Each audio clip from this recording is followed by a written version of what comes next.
the Louis Diaz podcast. Mark Pelley, aka Snake Hunter, we're ready now. Actually, one last thing. Does the light go on? The light goes on. There we go. I love it. The light goes on. I love it. Welcome to the Louis Diaz podcast, man. Welcome to Hosier Lane. Thank you so much for inviting me. Thank you for the coffee. And welcome to my audience. If you're watching, I don't know, wherever in the world you're watching from, this has been called the most Melbourne podcast ever by a few people now. I love it. So I'm going to go with that. So welcome to the most Melbourne podcast ever. Thanks for being here. If you like what you see so far, like and subscribe, leave a comment. Today I've got Mark Pelley, aka the Snake Hunter, and you know what? You're so much more. There's so much to you, isn't there? Well, you know, some people say that about me. Mostly good, some bad. But yeah. It's good. I've only seen good things. And you know why I reached out to you? Tell me. So I had a comedian on the podcast, maybe episode 80. His name was Rob Harrigan. Do you remember this character? Irish? Yeah. Yes, I do remember him. All right. What was he like to hang out with for the day? Very pleasant man, very nice, very polite, very professional, and he was very lovely to spend time with. That's not what I've heard. Okay. No, he's a really good bloke, and he spoke very highly of you, and he mentioned you in our episode. He just said he's got this fascination for snakes, and he just reached out to you, and he came along for a ride. And I was like, what a wicked thing to do. Like, what a great thing for Mark to just... I didn't know your name till this morning, by the way. Mr. Snake. What a great thing for Mr. Snake to just allow someone to tag along. Isn't that dangerous or something? Or... As long as I get asked this question quite a lot. Can I tag along? Can I come watch you catch snakes? And I just very quickly assess people to make sure that they're just going to listen and just pay attention. Right. Okay. As long as you stay far away, it's totally fine. And it's just no different to when every time I go and catch a snake, there's always people around watching me catch a snake. Yeah. So as long as you listen, stay far back, you can watch me do what I got to do. And, usually it's pretty good. That's brilliant. And how many people have you sort of taken around with you? Lost counts. Yeah. I lost count. Heaps. Sometimes they're snake catchers from interstate. Sometimes they're snake catchers from overseas. And I've had a few people who are just fascinated by snakes as well. They'd love to come along and learn about snakes, and I'm happy to teach them as well. So the snake hunters from interstate are sort of gathering and spending the day together. Absolutely, because we have different snakes here in Melbourne as to what you might find, for example, in WA or what you might find in Northern Territory. Yeah. Every single snake in Melbourne is venomous. So sometimes you want to learn something new. And I'm a big believer that, you can reciprocally learn from each other. Yeah, 100%. But every snake in Melbourne is venomous? Absolutely. So we've got 7 types of snakes here in Melbourne, 3 of which you'll never see. Wait a sec. There you go. I'm gonna raise my hand, okay? When I need to say something. When you say here in Melbourne, what about here in Melbourne? Like here? In the CBD? Yeah, I've caught snakes here in the CBD, kidding? yes. No way. So not far from here, there was a construction occurring. There's construction always happening in Melbourne. Yep. And on the construction site, there was an eastern tiger snake, and it was really annoying the manager for a long time because it would just randomly show up on site, and then they'd call me, I drive in, no one keep an eye on it, and then they'd lose it. Then another few days later, they'd see it again, they'd call me, no one would keep an eye on it, and then they'd lose it. And then finally, they actually dedicated a team. Just the moment they found the snake, whichever team found it would stop work, tools down, watch it from a safe distance, and they would just stop working and everyone else would do their job until I arrived, which is a smart move to make. Yeah. So I caught a snake in the middle of a construction site in the middle of the CBD. You're kidding. But wait, there's more. I've caught snakes just last year. I caught a snake on the 15th floor of a building in King Street. What? It was in the kitchen, just sitting there on the floor of the kitchen. I work in a building on King Street, on the corner of King and Collins. That's just so wild to me. Wait a second now. Do you ever get suspicious about snakes appearing in these places? I've learned to just accept it. I'll give you another example. There was a lady who lived in a house that was in Fitzroy, an apartment in Fitzroy. And in the apartments in this type of area, on the 4th floor, you've got the toilet, which is basically next to the shower cubicle. The lady was on the toilet, and she heard this strange noise coming from the shower extractor vent. Looked up, and saw a tiger snake was falling out the extractor vent into the shower. She pulled up her pants and just ran out the house, just ran out the apartment and knocked at her neighbour's door. Appropriate place to shit yourself. That's good point. And then I got called, and the neighbor was there. The lady was hiding behind the neighbor, and the neighbor was there, and the door was wide open. And she said, "Just go inside and find it." And I found a tiger snake, probably about 4 foot long, just crawling around the shower basin. Right. Why did you like the shower basin? Just cool? It's a cool environment? I think that's the only place you could be at the moment, Yeah. at the time. So, like, it's not uncommon for me to find snakes in very, very weird places. Right, okay. So it's not like the first place I'm going to check is the shower because I love showers. Usually it's under the TV, under the bed, underneath children's toy boxes, and underneath drawers. So if someone says, "I saw a snake crawl into my bedroom," first thing I do is look in the open area. Second thing I do is I start moving drawers, and I usually find them in drawers. And I remember there was one case, and there's a lady, she was in Eltham. She was watching TV. It was like 11 o'clock at night, watching TV from her bed, just flipping the channels on the remote. In the corner of her eye, she saw a reflection from the TV onto something to her left. She looked down, and she thought, "Oh my God, that looks like a snake." Not wanting to take the risk, she quickly shut the drawer, and called me. "Mark, I could be crazy, but I think I saw a snake in the drawer." I said, "Not a problem." So I show up at about 11:20 at night. I pull the drawer open, and sure enough, there's a large tiger snake crawling around her underwear drawer. Had that lady put her hand in there to Kinky reach for tiger snake. had that lady reach in that drawer to try to pull something out, that snake would have bit her on the hand, and she would have died in her bed. That's wild. That's wild. Lucky she didn't have a guy over, like, sifting around for the good lingerie. You know what I'm saying? I'm glad that she's okay. Sorry, I have to apologize. I've been having too many comedians on the podcast lately. And because of that, I was walking to get here from my office, right? And I was just saying to myself, whatever you do, don't joke about trouser snakes. Don't joke about do you know? I get it all the time. It's fine. I'm sure you do. And then sometimes people call me and they go, "Oh yeah, mate, I've got a trouser snake in my pocket."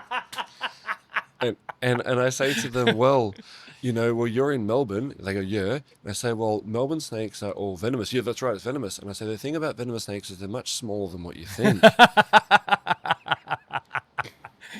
Usually they hang up. That's a good comeback. That's a great comeback. Oh, that's brilliant. Yeah, so that's pretty wild that you're catching snakes in these very, very urban areas, kind of far away from any sort of nature, really. And the reason I asked if you're ever suspicious is because I'm thinking, all right, has someone brought a snake to work? Is that what someone's done? Yes and no. Not deliberately is the answer. What? So, two things. Number one, snakes have been endemic to Melbourne, the suburbs, the city, long before we built something here, and long after humanity destroys itself, snakes will still be here. Second is, people are transporting all the time. There are transport trucks, there are transport cars. Right. And I remember once, I went to a site very close to here, it was in the Docklands, where there are lots of snakes, and I caught a snake, and I looked at the snake, tiger snake, and it was in the office area, and I said, "I swear to God, this snake is from King Lake, because I know the patterns of the snakes, the tiger snakes that are from King Lake, because they get a unique pattern." And then the manager turned and he goes, "Oh, well, mate, I'm from King Lake. What do you think happened?" And I said, "What probably happened is you didn't realize you had your car door open, a snake crawls into your car, you close your car door, you drive to work, you open your car door, you're chatting to your friend, you close your car door, that whole time the snake's crawled out and has made its way around the area." Similarly, I found people who do a lot of transport, like transport boxes, they might pack something from Queensland, bring it out to Melbourne, they didn't realize there was a brown tree snake or something like that inside of it. That's incredible. It's probably a good time to tell you that I have a fear of snakes. Why'd you invite me on? And I'm just sitting... No, because Rob loves you. And also, I want to overcome this fear. Absolutely. And plus, you're an interesting guy. And people deserve to know your story and more about you and what you do, for sure. But I'm just hearing the word snake, snake, snake. And just as you're talking, I've got all these like visuals of snakes crawling into cars and car doors. And I'm like, how do people not notice? And you know what I'm thinking also, how does it just not bite the guy while he's driving and he's having a seizure and just passes away on the freeway? Well, they did a very interesting study on this topic. We have the most venomous snakes in the world. Why is it that there's not people dying left, right, and center from snake bites? Because if they bite you, you can die in 30 minutes. They did a study in 2017. And it was a longitudinal study over many years, and they discovered something. And when they discovered this, they published it all over the Herald Sun. And there's a photo of me. Remember, this is about 10 years ago now, in the Herald Sun, with a big headline: middle-aged men dead from snake bites. Now, this is 10 years ago, so there's two problems with the title. Number one, what do you mean middle-aged? But number two is no one read the article. They all just thought that I died. So people called my family, oh, I'm so sorry to hear that Mark died, but you deserve that, for handling snakes. But the point of the story was something interesting. They found who gets bitten by snakes. The vast majority of snake bites, and I mean nearly all of them, were the same kind of person. Men over the age of 40, in and around their own home, after 4 p.m., and guess what they were doing? I don't want to know. Trying to pick up, handle, or kill a snake. In other words, you leave snakes alone, even if you're driving in a car with them. You leave snakes alone, they'll leave you alone. Yep. Snakes don't bite offensively, they bite defensively. They will try to hide, they run away. Yes, they're venomous, but they're so shy.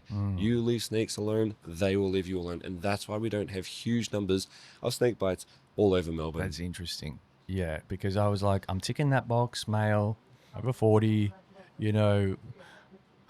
am I going to get bitten by a snake this year? Is this going to be my time? And then I'm like, no. Why? Because if I see one, I'm running in the other direction. Absolutely. I'm calling you. Calling me, absolutely. And that's what I tell people all the time. If you see a snake, ask yourself two questions. One, am I at risk? Two, is anybody else at risk? If no one's at risk, leave the snake alone. If it's in a position that puts people at risk, such as in the backyard and you've got a dog, or if it comes in the house, or if it's in your shop, I'm giving you another example. I found snakes in universities, childcare centers, schools, factories, offices, businesses. You find snakes in these locations, give me a call. Yeah. I'll come out and get it. You just watch it from a safe distance, and you can film me catching the snake. Yeah. Well, of course. I mean, it's the right, but I mean, there's only one of you. There's a few of us around town, but there's not many of us. Right. There's a few of us around town, good snake catchers. I cover the north and east of Melbourne. There's a couple of my colleagues that cover the south and southeast of Melbourne. There's there's Stewie the snake catcher out west. So there's a few of us around. Yeah, because I'm thinking, like you're doing jobs at 11 p.m. Yes. You just said so. Yep. And by the way, audience, I've got to thank this gentleman for agreeing to come onto the podcast. I know that. We're just getting into spring. The weather's already started getting better. Yes. I've been getting the guns out. No, I haven't. There are no guns there. But, I think I approached you maybe 3 weeks ago, and I felt like we were still in the dead of winter. Yep. And I thought, because, I've seen Steve Irwin and other wildlife kind of characters around. I'm like, oh, okay, yeah, snake season will be coming soon. I know that much. Yeah. I don't know much, but I know that much. And I thought, it might be a good time of year to get you. But then immediately you're like, no, it's got to be soon because they're coming out. And I'm like, what? I didn't think they came out till like, it was hot. Really? So during during winter, snakes do something called brumation, which is basically nothing. They can just sit there. Hibernation? Hibernation is what mammals do, like bears, where they go to sleep. Yeah. Brumation is what snakes do, and they just do nothing. Now, you're going to ask me, what do you mean nothing? So think about a person watching TV. Yeah. They just sit there staring at the TV. Yeah. Well, snakes can do this for a few months at a time. They just sit there. All of a sudden, it starts to warm up. They start to emerge a little bit. Yeah. Then in springtime, before it gets really hot, they've been cold, and during that cold season, the snakes need that cold to produce the hormones in order to mate. So now they're starving, they're really, really desiring to mate, and they're out on the move in spring. So that's now. That's about to happen. It's not warm enough just yet, but they're starting to emerge because I'm already getting snake calls every day. Right. Come summertime, I get 10 to 15 calls a day. Right. Okay. So now is literally the worst time to be a 40-year-old male that wants to handle a snake because you are trifling with a snake who's hungry and wants a shag, essentially. Basically, yes. But give it a couple of weeks, and then it'll be the worst time. No, really? Okay. Then during summer, they've already mated, they've already eaten a lot. They're just trying to get really fat now for the next brumation period. They just try to eat, and they're constantly moving around looking for somewhere to go. Yep. And the girl snakes that are often, pregnant with babies or eggs, depending on what kind of snake it is, they're looking for somewhere to go settle down and lay the babies for the cycle to repeat for another year. Yeah, okay. So there's a whole cycle, and it's like clockwork for you. Yes. Every year is pretty much the same. And that's good in your line of work. That means that you can just take off to Europe for the European summer for a little while and come back and then You know, Or get married in winter, yeah. So you got married this year. I did, yes. Did you? Oh, I did, yes. congratulations. Thank you so much. Yeah. I think I saw a post of Mrs. Snake or something. Mrs. like Snake Hunter, Mrs. yes. Snake Hunter. She's got a name, but don't know what it is anymore. We just call her Mrs. Snake Hunter. That's all you need, really. I like that name. Oh, congratulations. Thank you. I'm very happy. And, it sort of takes me to what got you into this? So I saw a post about you catching venomous snakes since you were 7 years old. That's correct. So I was born in Australia, but I was raised overseas. And where I was raised overseas is a wonderful country called Taiwan. That's where my mother's from. And we lived in the rural areas. And my mum was terrified of snakes. And I was a very cheeky little boy. So I used to go around the farm fields picking them up. I knew some were dangerous because I got showed which ones were the dangerous ones, and I just pick up the other ones. So there I was, younger than 7, picking up all these snakes in the field. And I used to be quite cheeky, and then what my mum would do is she'd tell me off, and I'd run away from my mum. And I would run into the Buddhist temples, because I knew my mum wouldn't follow me into there, where they had the Buddhist monks sitting down. And I used to run into the Buddhist temple, run, sit down as a little boy, and then I'd just see what the Buddhist monks are doing, and they'd sit down in a cross-legged position, so I'd copy them, and I'd sit in a lotus position. My mum would be at the door of the temple, Marka, speaking to me in Chinese, telling me to come here, but I knew she wouldn't enter, and I knew she wouldn't yell at me, so I knew I was safe there. Interesting thing is, and it's got to do with snakes, after a while, you are who you hang around. You hang around Buddhist monks, and I learned to meditate at a very young age. You're kidding. For me, at the age of 6, 7, it was totally normal to understand what it is to have out-of-body experiences, to know how to control and slow down my heart rate, to get in touch with nature from the true sense of understanding energy and vibrations of animals. Eventually, it'd be nighttime. I wouldn't even realize it. Next thing I know, it's nighttime, and the monk would shake me by the shoulder, and I'd look up, and the Buddhist monk would be looking at me, and I'd be terrified. And he'd say, "Come with me." So I'd follow him. He wouldn't say come with me in English because he was speaking Chinese, but he would beckon me to come with him and have a light on top of a stick, and he'd walk me to my house. How he knew where I lived to this day, I never know. Right. But he'd walk me home at night time, and my mum would be really mad opening the door. He'd tell my mum to calm down, and because he was a man of spiritual leadership, or shall I say enlightenment, she would listen to him. I'd quickly eat my rice, go to bed. Next day, repeat, get in trouble, end up in the same situation. And that's how I learned that. After a while, they couldn't take it anymore, so we came to Australia when I was about 7 years old. Now, I didn't know that tiger and brown snakes were dangerous. I used to just pick them up just like I did in Taiwan. I used to just pick them up in Diamond Creek, and I noticed the snakes in Australia were the exact same as snakes in Taiwan. They have a very, very, very nervous energy. They're really anxious. They don't want to hurt you, and they're very defensive. So some would not want to be around me, and I wouldn't pick them up, and some would want to be around me, and I'd pick them up. Yep. And that's how basically I got picking up snakes. Yeah. Now you go to school, and they start talking about how snakes are dangerous. And I said, but, miss, they don't bite you though. Mark, be quiet. You can't go around telling people this. And I used to get in trouble for school for trying to talk about what I knew about snakes, which is what we know years later. Right, yeah. And that's not a criticism of those teachers. Yeah. They were just trying to keep kids safe from snakes, which is what you're supposed to do. Of course. But I used to pick them up, so I stopped doing it. Yeah. I just was a normal child for a while, just completely let this side of my life go. Years later, got married, children, and in 2012, I found myself as a single father, looking after my little girls. They were very young, aged 1, 5, 9, and 12. You got 4 girls? 4 girls. Oh, man. And then what happened as a result of that is I thought, oh my God, I had to quit my job. It's incredible you're still alive. Yeah, that's why I catch snakes. That's easy compared to being a dad. And so I thought, oh my God, what am I going to do to make money? I used to get up in the morning, take my kids to school, and I had my baby. I couldn't afford anything. I had nothing. I thought, so I used to start washing cars. So I'd go to someone's house, I'd wash their car and put my baby in the front seat. I'd wash the car on the outside and make it a game for my baby, put the baby in the next seat, vacuum the car. People give me $60. I'd go home. And I realized, hang on a second, I know how to catch snakes. So I used to start catching snakes. And I'd advertise. In those days, you had the yellow pages, and I did a little advertisement in the local newspaper. No one called me. But every now and then I'd get the odd call here and there. Hi, Mark, I got a snake. So I'd knock on the door. I'd have my little baby with me in one hand and my snake box in the other hand. And I say, oh, you've got a snake here? They go, oh, yeah, it's under that rock. I said, great, hold this. And they'd hold my baby. I'd just flip up the rock, catch the snake. My baby would be clapping and all kicking the legs and all happy.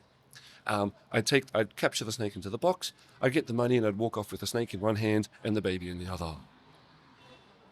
This is wild. And that's actually how I became a snake catcher. I was desperate to feed my young family. Man, that's wild.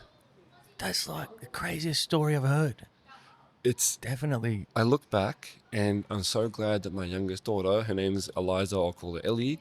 I'm so glad she was so well behaved, and it's just like she just knew. She just knew. She just knew. Sometimes I'd show up and the snake would be in the garage. I'd find a high box, but not too high. Yeah. I sit there, put it on top of the box, and I say, stay. And she, says, just stay there. And I give her a little toy, and she just knew to sit there while I search the entire area, find the snake, capture the snake, and then as soon as she saw that I got the snake and got the money, she'd put her arms up for me to pick her up. I was a desperate single dad with no other way to make money. Daddy's been paid. And I used to take the snake money, and the first thing I'd do is just go to shops, and I'd just buy food for my family, and I'd plan the food for the entire week. Man, this is honestly, I'm like speechless right now listening to this. Because, yeah, I think I've been there at desperate, but not like that, and I just sort of look back and think, man, you've just got, it's incredible what you can achieve when you're just absolutely lost for ideas. Yeah, it's 100% true. And I wasn't always catching snakes. Sometimes I was washing cars. Sometimes I was gardening and I'd sit her next to me. Sometimes I was throwing out trash for people. They'd hire a skip and then hire me to basically put stuff in a skip. Some people who I used to work with would hire me to do jobs. And here's an interesting thing, because I used to be a team leader in my old job. I used to work in the hospital system as a mental health nurse. Yeah. And I used to be a team leader, and I used to educate, new psychologists. And I used to teach them how to do risk assessments of people who were suffering from, extreme situations in their mental health. It's funny because I thought that the people who hired me were trying to help me out. It wasn't until once I heard one of them on the phone laughing about how I'd fallen. Everyone likes to see a guy fall. What's the saying as a Spider-Man? People like nothing more than to see a person fall. And I thought they were helping me out being a single dad with my baby. And some of these people were actually making fun, calling them their friends on the phone, making fun of the fact that their old boss was now working for them, cleaning their car. And they just hired me for that purpose. Not here for your ego trip. I just picked up my baby and I just left. And I just carried on with my life. And I thought, I'm going to focus more on snakes. So people making fun of me motivated me to become better at the snake catching job. Man, that's so crazy. That's so wild. That's just so cruel. But yeah, it exists out there. There is just snide, grumpy, just people who have got nothing better to do than to rag on someone like that. That's awful. But I mean, it was a blessing for you. It was. Because it motivated you. Absolutely. It motivated me. And I thought, I'm going to become really good at this. Yeah. Then I day after day, I used to see, and then someone approached me, hey, Mark, can you please teach us, my staff, I caught a snake for a company, can you please teach my staff how to keep safe from snakes? So I became a qualified reptile demonstrator, and then I started doing snake safety presentations for businesses and schools and things like that. And I would go around teaching people how to be safe from snakes in the workplace. That's awesome. Okay, so at some point, this is all starts happening. And you've turned this into a full-blown career. Yes. You've registered a business or something, and then you're at it. And how long before you were kind of busy, regular? Like, this is it. I'm the snake guy now. It was in 2017. So how far in are you? About 4 years now. 4 years, okay. Balancing a multitude of jobs. Yep. In 2017, I was just sitting there at night thinking to myself, how can I make more money? You put effort and energy into a business. I was working on my website. I was learning how to write websites so I can make my own website. Yeah. I was learning occupational health and safety. I was studying every day. I'd get up in the morning, look after my kids, carry my baby around, take my kids home from school, cook them dinner, and spend the entire evening figuring out a better future for myself. I sat there 10:30 at night at my desk, just staring at the computer screen, and my phone rang. Hi, Mark, this is Victoria Police. Oh, have I done something wrong, officer?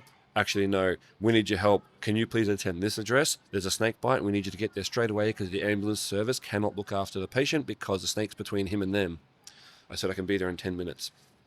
I rushed there as quickly as I could. And there I saw a situation which was absolutely horrible.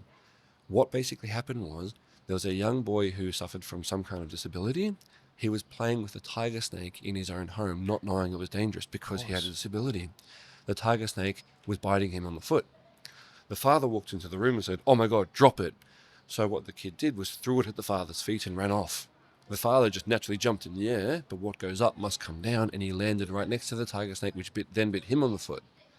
The father then retreated into the bedroom, and the tiger snake snuck just behind the door of the bedroom, kind of trapping him inside. The ambulance was called, and they attended the young boy straight away, but the dad was stuck in the room, and the ambulance would not go into the room, and he can't come out because the tiger snake's blocking the way. They called me, I captured the tiger snake, and I remember the guy to this day. He was a very big man. I said, lean on me, use your muscles as little as possible, because that will squeeze the venom through you. I helped carry him into the lounge room. They treated him straight away, took him to hospital. Thank God both survived. Because that was quite a different story, that made the news, and that's how everyone started to know who the snake hunter was. Whoa. That's wild. Man, this just gets wilder. This is the coolest story ever been told on the podcast. I've had some incredible people on this podcast, like incredible, that have done amazing things. And this is incredible. I'm like captivated by all this. I'm like, how do you go from that situation of desperation to then, like, the tables have turned. The community's now desperate for you. And that's actually what happened. People suddenly realized, we've got someone we can call for snakes. Yeah. And everyone started calling me left, right, and center. And We've got someone we can call. yeah. And in the space of a couple of years, with no, not doing any advertising, just organic, I literally grew to about 70,000 followers on Facebook, because we only had Facebook in those days, before TikTok, before I didn't know about Instagram, and I don't even know how to do that. It's sick. How old are you? I'm 43 now. You're kidding, man. You got the good genes. Oh, thank you so much. And I would have thought you were like 32. oh, thank you so much. You've told me you had 4 kids, and I'm doing the timelines. I'm like, you've got to be like in your 40s, but surely you don't look it. Yeah, I thank you so much. I'm throwing a big compliment at you. I'm just, Well, you keep in shape. That's what it is. I'm out of It's a lot shape at the snake moment. catching. And basically then there started another story. Then there was another story. Then another story. And they just kept showing up, like interesting stories I got involved in that would show up in the news. And the next thing you know, I started to become more popular, and I started to become more known because of the interesting snake situations that I had been in, that the media learned about, and then they'd interview me, and that's how I actually became more known as a snake catcher. But with everything in life, the better you become at something, the more people that don't like you for it. Oh, yeah. Haters gonna hate. Yes. And they always have a reason. And the way I deal with it is very, very simple. Oh, so what's the common reason, though? A common reason that someone might hate me? Yeah. I think sometimes it might be jealousy. Yeah. I think sometimes it's just insecurity. Yeah. Let me put it this way. You never see a person who's very, very rich making fun of someone who's trying to make money. Yeah. You don't see a person in the gym who's really established himself as a person, him or herself, as a good gym trainer, making fun of people who try. Fit. Yeah.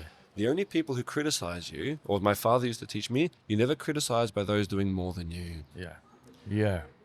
That's true. That's true. That is really true. It's very true. Yeah. Yeah, he had a lot of good sayings, my dad did. Yeah. And he taught me, no, you never criticize by those doing more than you. So people who criticize me, it motivates me. I'm going to study harder. I'm going to work harder on my business. I'm going to push more into my social media.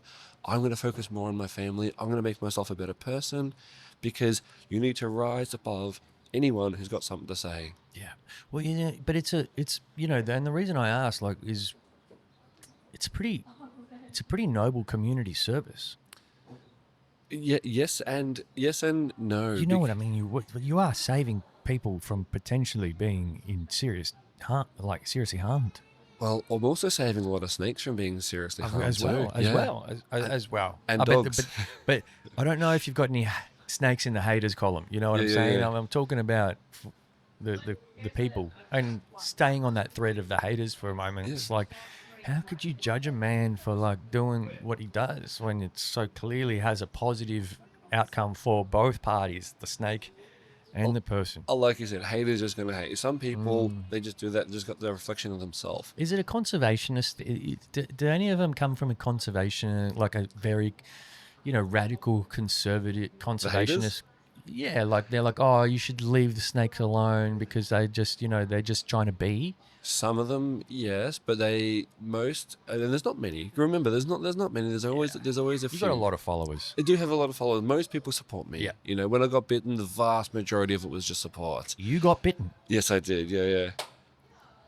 Was bound to happen. It's hard to have it. Look, in 2024, it was March 2024, March 10th, 2024. This is recent. Yep. What happened was I was catching a tiger snake as every other day, and my snake pinning stick broke just as I did it. What's that?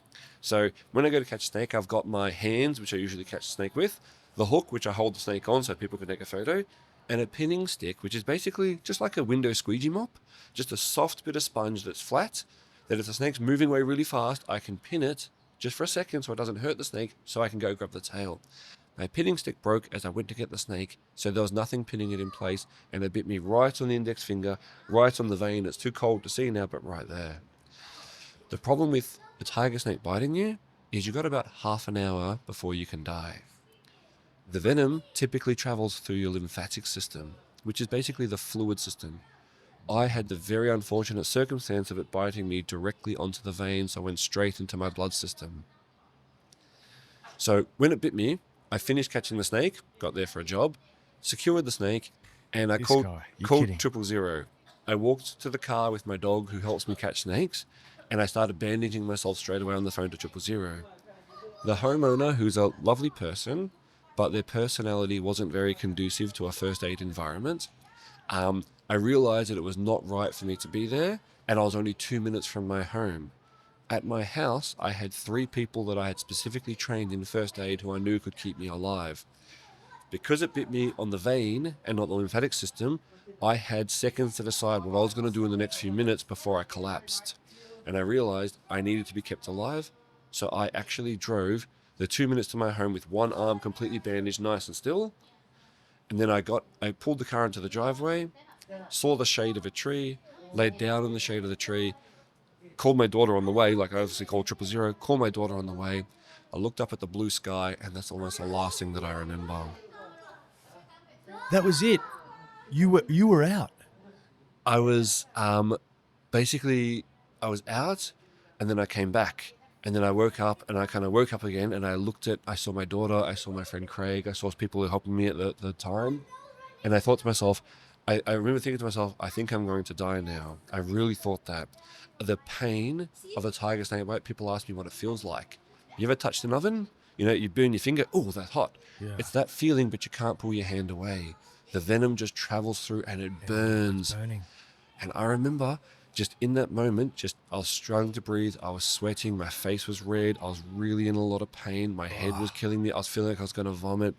And I remember thinking to myself, I'm not going to make it. The last thing I want to feel is my daughter touching my head. And then I went out again. I looked at the blue sky. That's the last thing I felt again. Next thing I know, I felt my chest being compressed, and it hurts when your chest is being compressed because I stopped breathing. Yeah. I didn't actually know this at the time, but there were 6 people around me, people that I knew, family and friends, all trying to keep me alive. All of them unanimously and independently said the same thing. It's like, I hate to use this analogy, but if someone shoots a deer and the deer dies, you see that moment that the eyes glaze over, you see the moment the animal's dead.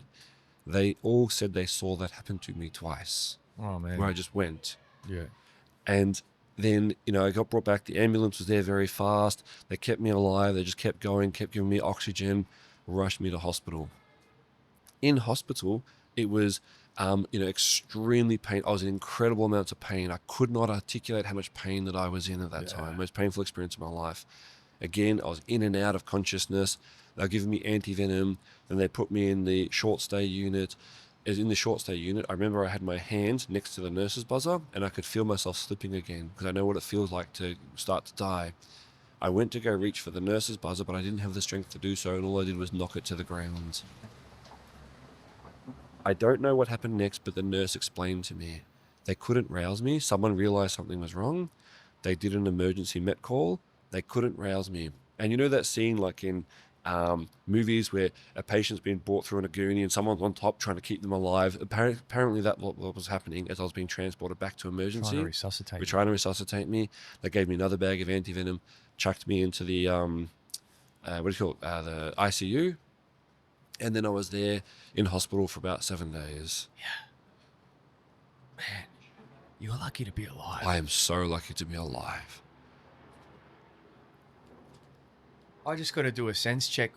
I've disappeared from this. I've lost all sense. I'm way too present listening to this story. I've completely forgot where I was. You're very good at telling stories, by the way. Oh, thank you. I'm just captivated here. I'm on the edge of my seat this entire time. The story goes on in hospital because I've still got to deal with the venom that's inside of me. The anti-venom mops up most of it, but there are still side effects. The anti-venom can cause you to have something called, what's it called? It's like a reaction, and I've forgotten the name of it just now. It's like a reaction to it where my body broke out in rashes, and I needed to go back into hospital where I actually needed to have a small procedure. During that small procedure, remember, my liver's not working properly, none of my organs are working properly. During that small procedure, the hospital, they didn't do the wrong thing in this moment. They gave me a painkiller, which is what I asked for.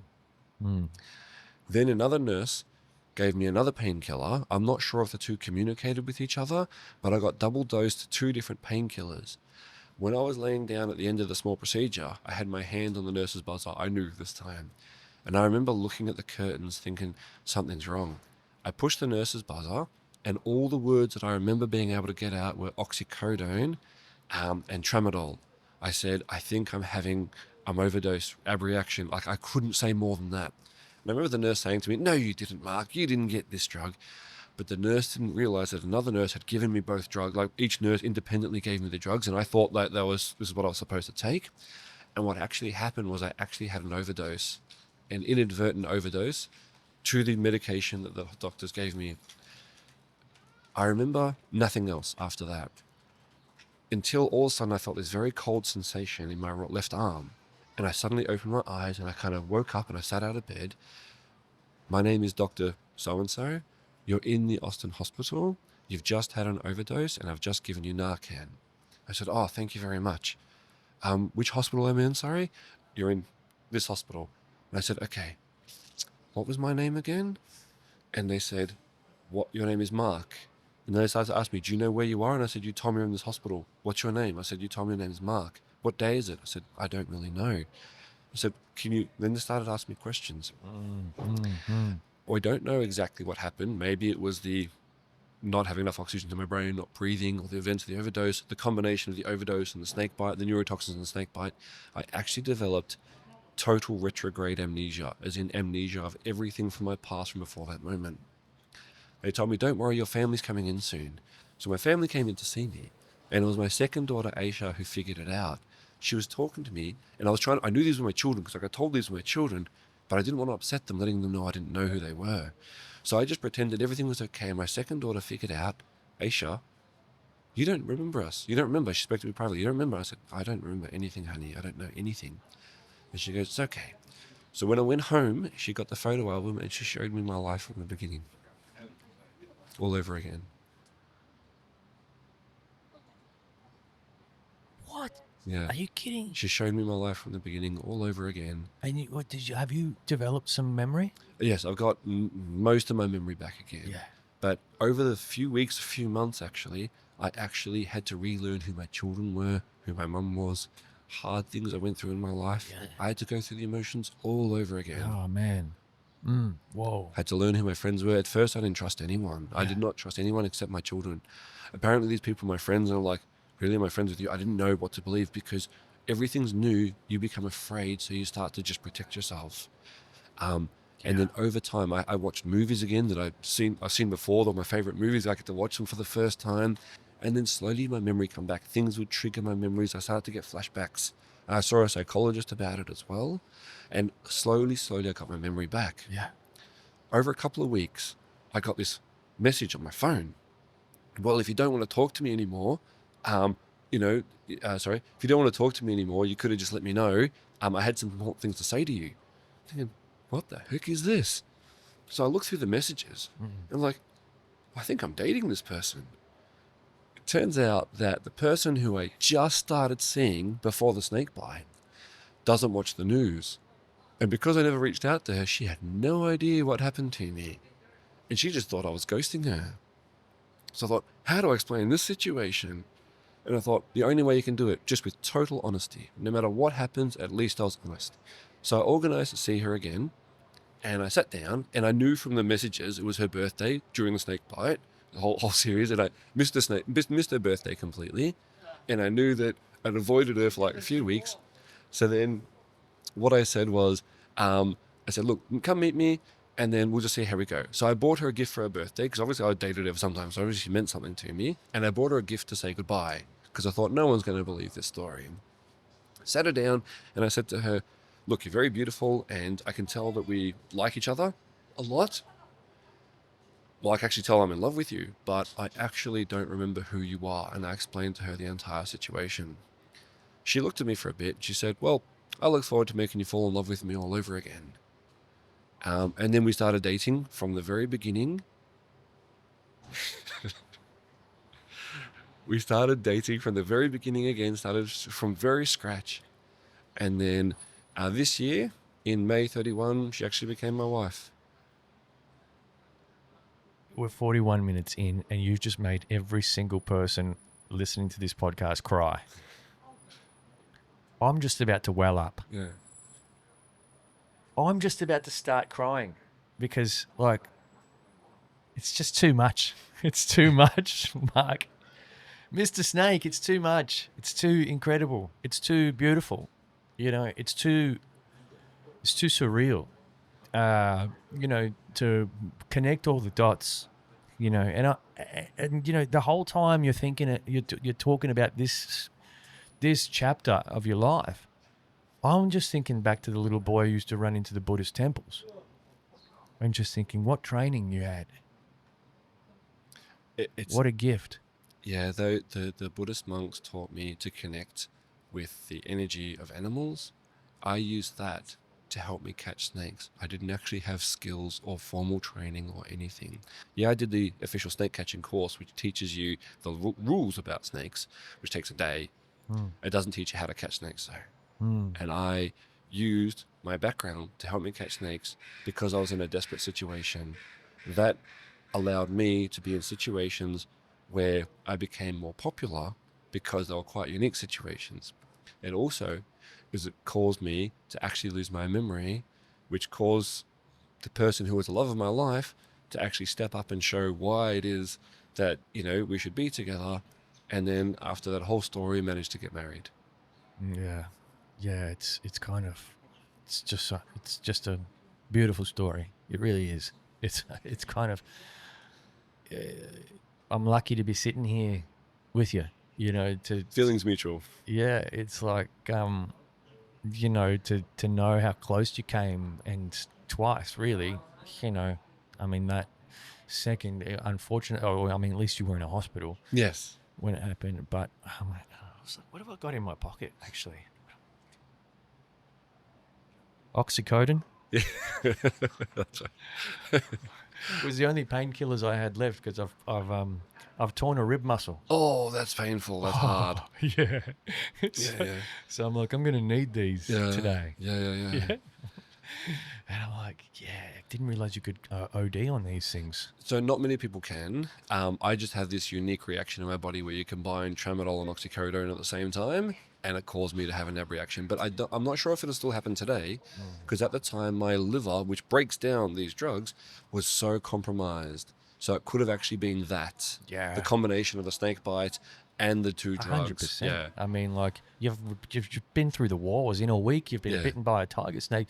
I mean, put it in context for people. How venomous is a tiger snake? So a tiger snake is the 5th most venomous snake in the world. It has extremely powerful neurotoxins which shut down your nervous system. Trust me, that's true. It has myotoxins. I know from experience. Myotoxins which destroy your muscles. I know because I lost 8 solid kilos of muscle after the snake bite in 2 weeks. Oh, wow. It has things called hemolysis, which destroy your red blood cells. So you breathe in oxygen and you breathe out oxygen because you're not absorbing it. So you literally can suffocate. I know that because I experienced it myself. My oxygen levels were down near like 30% when I was trying to breathe. And even that's with the 5-liter oxygen mask on. And it also causes your blood to not clot. So if you bleed, you will bleed out. So one of the things that happened in the hospital was they accidentally cut me and I started to bleed out. And this is actually why I nearly died in hospital. During the attempts to save me, one of the hospital staff accidentally cut me. And it took 35 bags of plasma to keep me going, to keep me alive, That's so wild. which is a massive amount of plasma. Yeah. This snake's venom is designed to just kill you. Kill mammals. Kill mammals. It's designed to kill mammals. In like many different ways. Yes. Yes. Like it's designed to attack you from so many. Yeah. Your brain shuts down. You start to bleed out internally. Your muscles all die. And basically you stop absorbing oxygen. And you said 30 minutes? About 30 minutes for an adult. It can be an hour. It can be less. In my case, it was about 8 minutes because it bit me right on the vein. Yeah. And, I'm 100 kilos. I'm 6'1" and 100 kilos. So if it could take me out in about 8 minutes, a smaller person, a child, someone with compromised health, it would have taken them out a lot quicker. I'm thinking back to the young boy, the disabled boy and his dad, and I'm thinking like it's a miracle they're both alive. They were actually dry bites. Bites. A very unique situation happens sometimes where tiger snakes can bite you and not inject venom. I wish my one did that to me. So is that by choice? It is. Yes, it is by choice from the snake. It's just like so that's a bite to go. I don't want to hurt you. It's a warning. I Remember, just want to get out of here. snakes bite defensively. Yeah. It was just one of those days. And in That's hindsight, so wild. I actually look back to that tiger snake that got me, and I remember I was so busy, I was frazzled, I was not emotionally stable. Like, come on, get this snake and gotta go. Like, the moment it is that I let my emotions, let control of my emotions down, is the day I got bitten. Yeah, that's a really important lesson. It just reminds you that you've got to be fully present. Absolutely. You know, like we all know the Steve. You're a similar age to me. We know the Steve Irwin story, right? Yeah. So sad. Yeah. The whole country was heartbroken. I went to Australia Zoo last month, or month before Oh, you last. did? Up on the sunny coast. Yeah, in Queensland, yeah. And I saw Robert Bindi and his wife Terry, and they all did like that presentation with the crocodiles. And the beginning of that presentation was all about how we're continuing the legacy of Steve Irwin and how wonderful he is. And it was a massive loss to the entire world and all its animals that man passed away. Yeah. Yeah. But and then the way it's just like you let your guard down. Yeah. You're not thinking clearly. Yeah. For one, I mean, it's bound. Something dangerous is bound to happen. Something. Yeah. Another famous quote from my father: "You can't be 100% 100% of the time." 100. I say this, pardon the pun, but 100%. It's. But I mean, what measures have you put in place now to help in these situations? That's why I ice bath. Right. The ice bathing that I do. Rob mentioned this, by the way. When I messaged him last night, I said to him, "Hey, guess who I'm having on the pod?" And he's like, "Snake hunter?" And oh no, he said the snake catcher. I said, "Don't disrespect him like that. It's hunter." And he goes, "Oh, I'll be the first to listen. He's so interesting. He does all these things, including ice baths." Yeah. So I'm glad we got here. It actually helps me, and also around the time I got bitten by the snake, I stopped ice bathing again too, for a little bit. So of course it just shows what happens. But ice bathing is very interesting. You can do all this Wim Hof breathing. You can do all this, lot going on in the background. You can do all this Wim Hof breathing. You can do all these activities to help you control the ice. At the end of the day, I do none of that. Yeah. I just apply what I learned in the Buddhist temples, which is that total control of the mind and body, and I can sit in freezing cold ice on a freezing cold day. Yeah, that's wild. Sorry about the background noise. No. Seems a bit hectic. But so how long are you doing ice baths for? You're supposed to do it, so I can do it for up to 20 minutes easily. What? I can do it 30 plus minutes easily. You kidding? But I don't encourage that for other people. I got to 4 minutes last year. Yeah. I mean, I don't do them regularly Yeah. though. 4 minutes for a first time. That's not bad. Yeah. That's not bad. The first time I did it, But I do cold showers every day. good for you. 3 minutes. Yeah, good for you. I hate it. Everyone does. Everyone does. The cold makes such a big difference. Tiger snakes need the cold to produce the hormones in order to breed. Humans need the extreme temperatures and the cold to produce hormones to make us resistant to disease, to make our bodies stronger, to burn fat. Right. We actually need that cold for so many reasons, hormonal regulation and everything. Oh.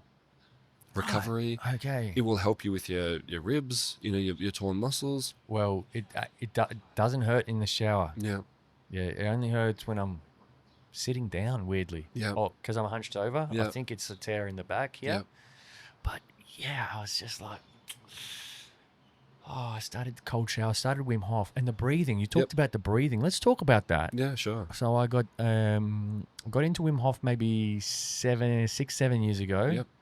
I started doing the breathing technique. I noticed that the fast in out is to oxygenate the blood. Correct. Or the deep in and out. And Yep. then what he does is he holds on an out breath. Yes.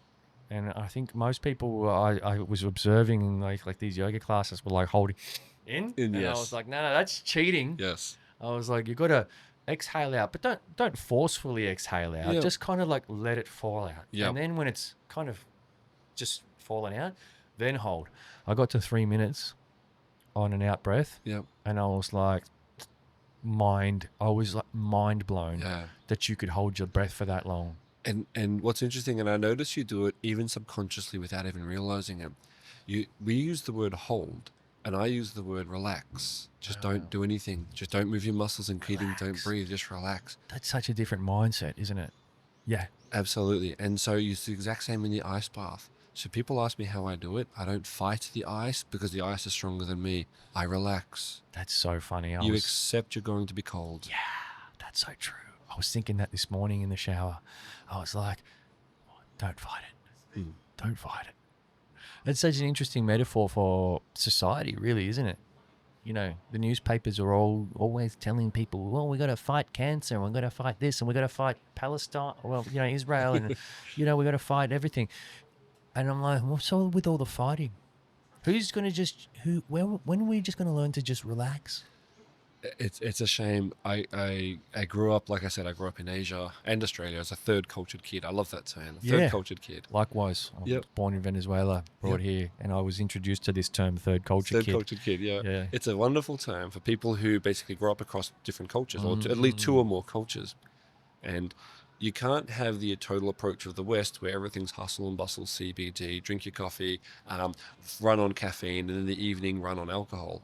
I heard the expression once, you wake up in a box, you turn off the box which wakes you up, you eat a box cereal, you get in a box, you drive to your box office, you sit in a box, you talk on your box telephone, you type on a box, you get back in the box at the end, you eat a box lunch, you get it back in a box at the end of the day, you drive home to your box apartment or your box house, and then you turn on the box to entertain yourself, and maybe, just maybe, you might reach for a cylinder to try to change your state. Western world. Oh, yeah. In the East, you can do the entire thing of blissing out all day long and not have touch with reality. A nice balance of the two is a fantastic way to be, where you know how to Wim Hof, you still got to do your work, but you know how to do the breathing, you know how to do the meditation, you know how to calm yourself down. The advantage of my job is I get to basically mostly dictate my life, except for the thanks for on call. I get to mostly dictate my life and do that. I'm advantageous and lucky that way. Yeah. Yeah. No, yeah.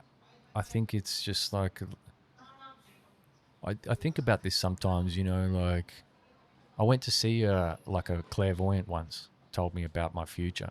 And it's really interesting because I have a great memory and I wrote these things down so I could remember them. And I'm seeing things play out that they said like years and years earlier. I'm like, oh, this happened. And that's why I'm trying to learn how to go through life with just reducing the fear and having just ultimate faith that I'm meant to be here. I've been told about a chapter that's going to happen. So if I lose when I lost my job a month ago, right? I didn't stress at all because someone's already told me that, in X amount of years time that I'm going to have been in a position where I'm really going to thrive. And I'm like, so if that's true, because the other things that have already happened, if that's true, then I've lost my job today. I should just chill because I know, A, I'm going to be alive at some point later, and then I'm going to be doing what better. And so, like, I tend to think, like, maybe some of us, if not all of us, have this written, like, our destiny is written, you know. There's a very interesting concept. I like to study all different religions, and I like to apply different concepts to different scenarios. There's a very interesting concept in what the Muslims believe. The Arabic word is qadr, which means predetermined destiny by God. Yeah. Yeah, I think I believe in that, you know, because listening to your story, it's just there's just too much about it that makes just total sense when I'm piecing it together. I'm just like, yeah, you know, you ran into that temple, you know, and that really set the foundations for the person that's sitting in front of me today. You know, something about that experience when you were just a child being naughty really trained you to become who you are today and get through these challenges. It's I would agree with that completely, with one slight twist. Yeah. I was always a very curious child too, and that Buddhist upbringing set the foundations. But there's another element to this which is very interesting. I couldn't, because I came mostly from Taiwan. I could speak Chinese as a little kid. I can't speak it anymore. Go figure that. When I came to Australia to go to school, the Australian education system thought that I was stupid for many years. The teachers thought I was dumb because I couldn't read. literally same. Yeah, and I I got called the dumb one at school. Yep, yeah. It's funny how the people that you expect the least, Prove them wrong. the people whom you expect the least of, tend to do things that you don't expect. And I couldn't read until I was about 11 or 12 years old. Yeah, And- right. Okay. And Interesting. one of my school teachers, I actually remember her. Her name was Mrs. Mock, and I still don't forget her to this day because I was very troublesome in school. All my troublesome in school, she figured out I couldn't see and I couldn't read, and she put me in detention. I'd bring my lunch, and she spent time. Well, didn't happen a lot of time, but a couple of times she put in, and she taught me how to actually write. She taught me, and she probably doesn't even remember she did this, but I remember she taught me how to write because I wasn't a visual learner. I wasn't a learner, well, someone who listens through your ears. I was a tactile learner. So she taught me physically how to write. No one ever did that with me. And I learned how to write. And then from there, I suddenly learned how to read. And then I went from being one of the stupidest kids in grade to actually skipping a grade. And it's amazing how that things turn around for yourself. So if people ask me where it all comes from, I say it came from being naughty. Yeah. Being naughty put me in the Buddhist temple. Being naughty put me in that situation where I learned how to read and write. And then from there I went to study, and that's that whole other side of me, studying and learning and growing and wanting to read, learning about religion, learning about philosophy, learning about life. And that's actually the whole other side of me that not many people know about, is how much I love to learn and read. Yeah. Well, I mean, did I see that you're a registered nurse? I am a registered nurse, yes, and I have a master's in mental health nursing. Yep. And what about the immigration law? Yes, I have I've done a graduate diploma in migration law. Yeah. And I work as a registered migration agent, and that's just something I do. And again, I did that. So after I'd, pick up my kids, wake them up, do breakfast, school with my baby, with the catching snakes, take them home, entertain them, put them to bed, I'd study. And I studied this after hours because I realized I could run my own business doing migration law. Originally, I was studying law. I thought that's going to take me 3 years or 4 years at the time. I realized I could do this in 1 year. So I basically thought I could try to make money doing this. And that's how I became a migration agent, again, out of desperation. Wow. Okay. Wow. Are you spreading yourself a bit thin there, or like? Obviously, you love learning. I do love Where did the passion for this come from? The migration law. I'm just kind of curious. At the time, originally, it was because I realized it was a job I could do after hours when my kids were asleep. Right. That's okay. literally the whole focus was just the children, how I could provide for them, and different avenues to make money. Yeah. So I weaned off the car washing and started to do the migration law instead. Yeah. I weaned off the job that I had and started to do the snake catching more and more. Yeah. I weaned off, the gardening, and I started training dogs to avoid snakes. Yeah. And so that way I went from, one thing to another. Training dogs to avoid snakes. Yeah, I had this woman on, Lucy Barnard. She's becoming the first. Well, she's attempting to be the first woman on Earth to walk the length of the Earth. Okay. In history, and just mixing up my words at the Yeah, moment. Sorry. that's all right. And she's walking with a blue heeler. She's about 3/4. I'm going to say 3/4 of the way of the walk, and I think it's taken 6 years to achieve it all because of stops and needing to stop seasonal and visas and stuff like that to walk, from Ushuaia to the top of Alaska. And she's the first person I'd ever heard talk about training her dog to avoid snakes and bears and things. And I was like, you can train a dog to do that? I know you can train a dog to sit and come and spin and roll over. But hey, see that thing over there? Don't go near it. One of the reasons... How do you do it without a snake? Well, I actually do it with snakes. Oh. That's how you do it. And one of the reasons I actually did it was because the vast majority of creatures that I saw, vast majority of snake bites that I saw were actually in dogs, not in people. Well, they just die, yeah? Yeah, they Dogs just are die. small, yeah. Dogs are small. So what happens is, a human can see a snake. Oh my God, I'm going to avoid it. How does a dog interpret the world? Through their nose. Right. So the dog will see the snake, go up, put their nose right to a snake's face and smell it. What will a snake do when you put something into its face? Bite it straight on the nose. No matter how big the dog is, whether you've got a tiny Chihuahua or a big Great Dane, the nose is vulnerable and it's got all these blood vessels there. What happens is the venom then travels through that blood system, and within an hour, most dogs are dead. If they're smaller, a lot less time. I saw dog after dog be killed by snakes, and I said, that's it, someone's got to do something about this. So I organised my mum to babysit my kids, and I flew to Perth to learn how to be someone who trains dogs to avoid snakes. Why did you have to fly to Perth for that? That's where a guy by the name of Seth Pywell is, who actually invented this in Australia. Right. So he invented snake training for Snake dogs. avoidance training, yeah, absolutely. And then basically I took his training, That's cool. went to Melbourne, and then I came up with my own, let's just say, enhanced version of it. And it's basically a 2-day course. I expose dogs to a range of different snakes, venomous, non-venomous. Sometimes they smell them, sometimes they see them. Different scenarios, sometimes the owner's there, sometimes the owner's not there. And the dog learns to avoid the snake. Any dog trainer can teach a dog to avoid a snake when the person's there. How do you get a dog to avoid a snake when you're not there? You go to work, snake comes into your garden. How do you know it's going to work? We use electronic collars as part of the training process.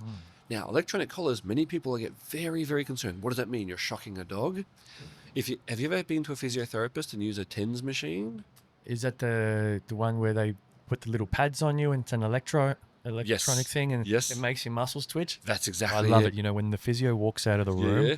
I turn it up and I'm like, I sit there shocking myself. I love it. It's the exact same technology for the electronic collars. Mm.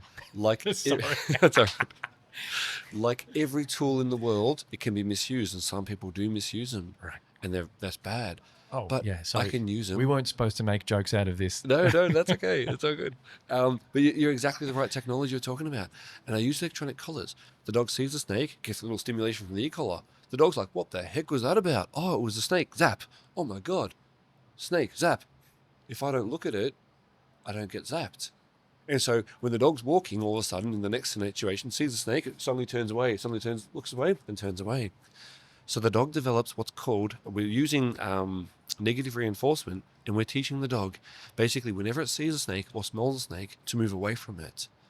This makes the training reliable in the fact that it's when you're not around. So the dog walks into the backyard, and this is one of the final tests we do. The dog's just walking in the backyard, carries along, sees a snake, and just runs back inside. The owner's not there. Dogs have got a natural curiosity to go towards snakes. We actually train the dog through the negative reinforcement to develop a negative association. Snakes are bad. I want to avoid them. That's brilliant. Because, dogs are our best friends. Absolutely. I have two. Yeah. We want to keep them alive. Yep. And it sounds to me like, snakes, they don't necessarily, they don't want to do harm. They're just out and about. And they just end up in your yard accidentally. And there's nothing you can do about it. People ask me all the time, how do I stop snake from entering my garden? You can't. But you can train your dog to avoid it when they come in. So a snake goes into your garden, which is what they do when you're at work. Dog sees a snake, you want the dog to run away. And then you come home, you think nothing of it because your dog's still alive and you didn't know the snake was there. Yeah. You brought food. Yes, by I did. The way. I did. I'm just conscious we're an hour in. And thank you for partaking in this. Yeah, no problem. So my friend, he owns Aiken Kebab. And I told him about... Aitken Kebab Cafe. Yep. Craigieburn. Craigieburn, yep. I told him basically about the podcast I was doing, and he said, bring food. And I thought, what food? When you said bring food, I thought, what am I going to bring? I know exactly what I can bring. So I brought some Turkish pitas for us to eat. Yes. Okay, so this is the first recording I'm doing in 3 months. So my last recording was 31st of May. Pick one. You want? Yep, beautiful. Yeah, sorry, just making sure you didn't drop it. This guy handles snakes, people. But yeah, it's been my favorite segment of the podcast. It's like inviting my guests to bring like a surprise snack. Beautiful, beautiful. Can I just cut the lid Yeah, go for it. and like we'll split it? Half each, absolutely. There's 2 of everything there. Let's do that. You pick the one that you want of each one. So there's some meat. So that's a meat one there. Yep. And that's a meat one for me. And that's a cheese one there. That's a cheese one. And that's, I can't pronounce it, lamajun or whatever. Lamajun. And grab a And lemon. a bit of lemon. All right. Beautiful. Let's show everyone what we got. Fantastic. So that's Have a look at that. Beautiful. Yeah. Oh, yes. So that's Yeah. very nice. It's cold this morning, but it was cooked fresh last night. And just chuck the lemon onto the lamajun particularly. Beautiful. Oh, thank you. You're You know, welcome. it's actually, this is a really special moment, actually. I didn't know much about you, to be frank. I just know that Rob was excited to talk about you, and he said he had a great experience with you. And he actually said in our episode, he said, oh, you should get this guy on the podcast. And then I had a pretty busy schedule in May, and I thought, oh yeah, well, I'm going to take 3 months off during the winter because obviously no one wants to come here in winter. and then I'll reach out. And I've gotten a lot more than I bargained for. You know, like you've got the most amazing story, and I just feel privileged to be sitting here with you and like sharing a snack, and Thank you. it's just, you know what it is like as well. When I started this podcast, I started it because I used to teach people how to skateboard on St Kilda Beach. Oh, yeah. And I was meeting a lot of really cool, interesting people. And then, but they were mostly foreigners. And then the pandemic hit. So I decided to sort of take the podcast more online and approach people from other parts of the world to do things over Zoom, right? And coming back, sort of after I came back from Europe 3 years ago, I had this real desire to want to do it in person again. And in order to do it in person, you've got to find people that are able to do it with you in person. And I hadn't sort of practiced that. I'd run out of friends and people that were willing to do it. I had to try and find local people. And, what I'm learning is there's so many people in our local community that have such incredible stories. It blows my mind that, you're a regular guy from, Diamond Creek. Yes. And, people know you as a snake hunter, but yet you've got just this beautiful background. It's diverse. You've got these other talents and skills and passions of learning. There's just such richness to people once we sit down in front of them and get to know them, isn't there? Every time I go to a job and I catch a snake, I always ask the person like that question that everyone thinks is a boring question. I say, what do you do? Say, look, I'm an accountant, I'm a pilot, I'm a this. And I always ask people about their job. Use this as an opener, just while I'm catching the snake. So I'm casually looking for the tiger snake and they're all nervous. I keep them calm by asking them questions about themselves, and they start talking about themselves. But very soon after you ask that question, people start talking about themselves in different ways, and you start to learn about them. Some people might have a real, passion for art. Some people have a passion for writing books, but they've never written that book. Some people, they do photography. Some people collect stamps. Some people do everything. Most people have a passion that they keep hidden from the world. And what I love while I'm catching the snake, because it's a tense moment and most people are afraid in that moment, they tend to reveal more than they normally would. Yeah. And they start telling me about their passions. As I've got them distracted, my dog and I are looking for the snake because my dog works with me to do so. I find the snake and all of a sudden they stop telling me the story. I catch the snake, they take the photos, everything's all good.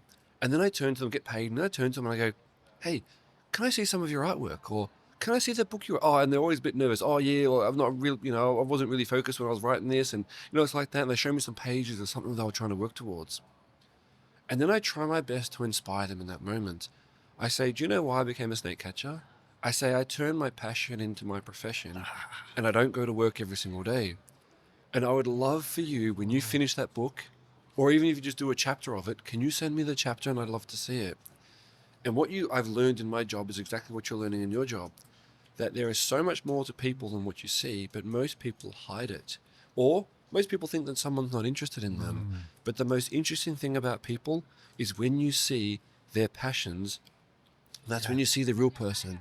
So when a person talks about what they like the most, that's when you get to see what the real person is. Yeah. That's so interesting.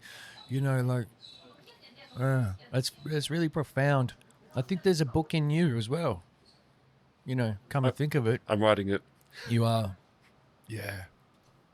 Yeah, because you've got a really great way of telling stories, but also your recollection's pretty good. I mean, for a guy that lost his memory, your recollection's pretty strong. And so, but you said something interesting there. You've trained your dog to help you catch snakes. So that's a different form of training to the training that you would have done for the other canines, I suppose. I've got a beautiful border collie who, like all border collies, is energetic, naughty, and highly intelligent. And I used to play fetch with my dog, and she naturally herds as well. And so she's in the room when I've got snakes on the ground doing my work, and I taught her to stay, basically keep a gap from this. Number one, I taught her to keep a gap from the snake. I can train dogs to do anything. But when the snake moves, she's a herding dog, so she'd naturally herd it. And then when the snake moved and hid underneath something, she would herd around that area where it was. So I say, where's the snake star? And so she'd go and tell me where the snake is, but she'd keep the gap. So I go pick up the snake, put it back in, and then this is a secure environment. This is not like out in the open or in the house where the kids are. This is like in the garage that was dedicated, in the room dedicated for the snake. And what I would do is just deliberately put the snake on the ground while I'm cleaning its cage, and I would let my dog find it, knowing that she would stay away from it. You're using a non-venomous snake? Yeah, I start with non-venomous stuff, yeah. And then I'd But work... you said it, hang on, but that was a silly question because you said every snake in Melbourne's venomous. Yes, but I've got many more at my house. Well, you've got others from other areas. Yeah. Right, okay. And Okay. then what I did was I basically worked towards, teaching my dog. I always say, where's the snake star? Where's the snake? And I thought, hang on a second. I can use her for this because she's so clever. She knows to stay away from snakes. And whenever she found it, she would immediately move away and let me know. Yep. Woof. Or she'd look at it. She'd see the snake and she'd look at it, look at me, look at the snake, look Yep. at me. And I thought, hang on a second. So I took her out with me and I went to a friend's house. Yep. And we used a non-venomous snake, and I just hid it in the garden. My friend kept an eye on it. I said, where's the snake star? So she ran out and looked everywhere for it, and she found it. And she sat down and looked at the snake and looked at me and looked at the snake and looked at me. Hang on a second. I can do something with this. So when people call me now and they say the snake's gone under the house, I go, Star, go find the snake. And she goes under the house and she runs all around in the house. She comes back outside, can't find it. And then what I did to make this consistent was I only fed my dog whenever she would find a snake. Now, don't get me wrong, if she didn't find a snake doesn't mean I don't feed my dog.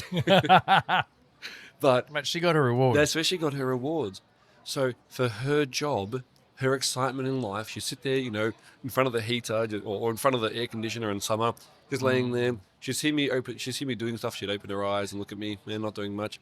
And then she'd hear me get the phone call, she'd open her eyes once. She'd hear me as well the snake, she opens the second eye. She hears me, says, yeah, I could be there in 20 minutes. Or when she says, I can be there, she sits her head up. And when she sees I grab the keys, she's at the front door waiting for me. And I say, you want to go find the snake star? We drive out there. She's all excited. I open the door and I say, go Star, go find the snake. And she's off before me. In terms of the two of us, she finds them about 30 to 40% of the time, and I find them the rest of the time. Right, okay. And she runs around. As soon as she sees it, as soon as she smells it, she backs off and lets me know. Right. That's incredible. There's a TV show in this. It's quite amazing, and people have actually given me like 5-star reviews on Google. I correct myself. On Facebook and Google, people have given Star 5-star reviews. Thank you to Mark for coming out, but a bigger thank you to Star for finding the snake. And one of the best examples of her... Your dog's got Google reviews. Incredible. And one of the best examples, we went to this farm, this big open paddocks. They said, yeah, we saw a snake here.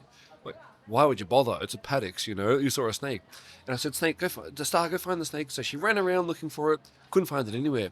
Clever dog. She ran to this elevated bit of ground, stood on the elevated bit of ground, just looked around, and then she beelined over somewhere like 15 meters up ahead, And she went, woof. And so I went up there thinking, oh, no, she found a rabbit hole, she found something. And lo and behold, there was a tiger snake just sitting there in the long grass. She actually saw it and I captured it. And that's where she got her first 5-star review. That's incredible. Wow.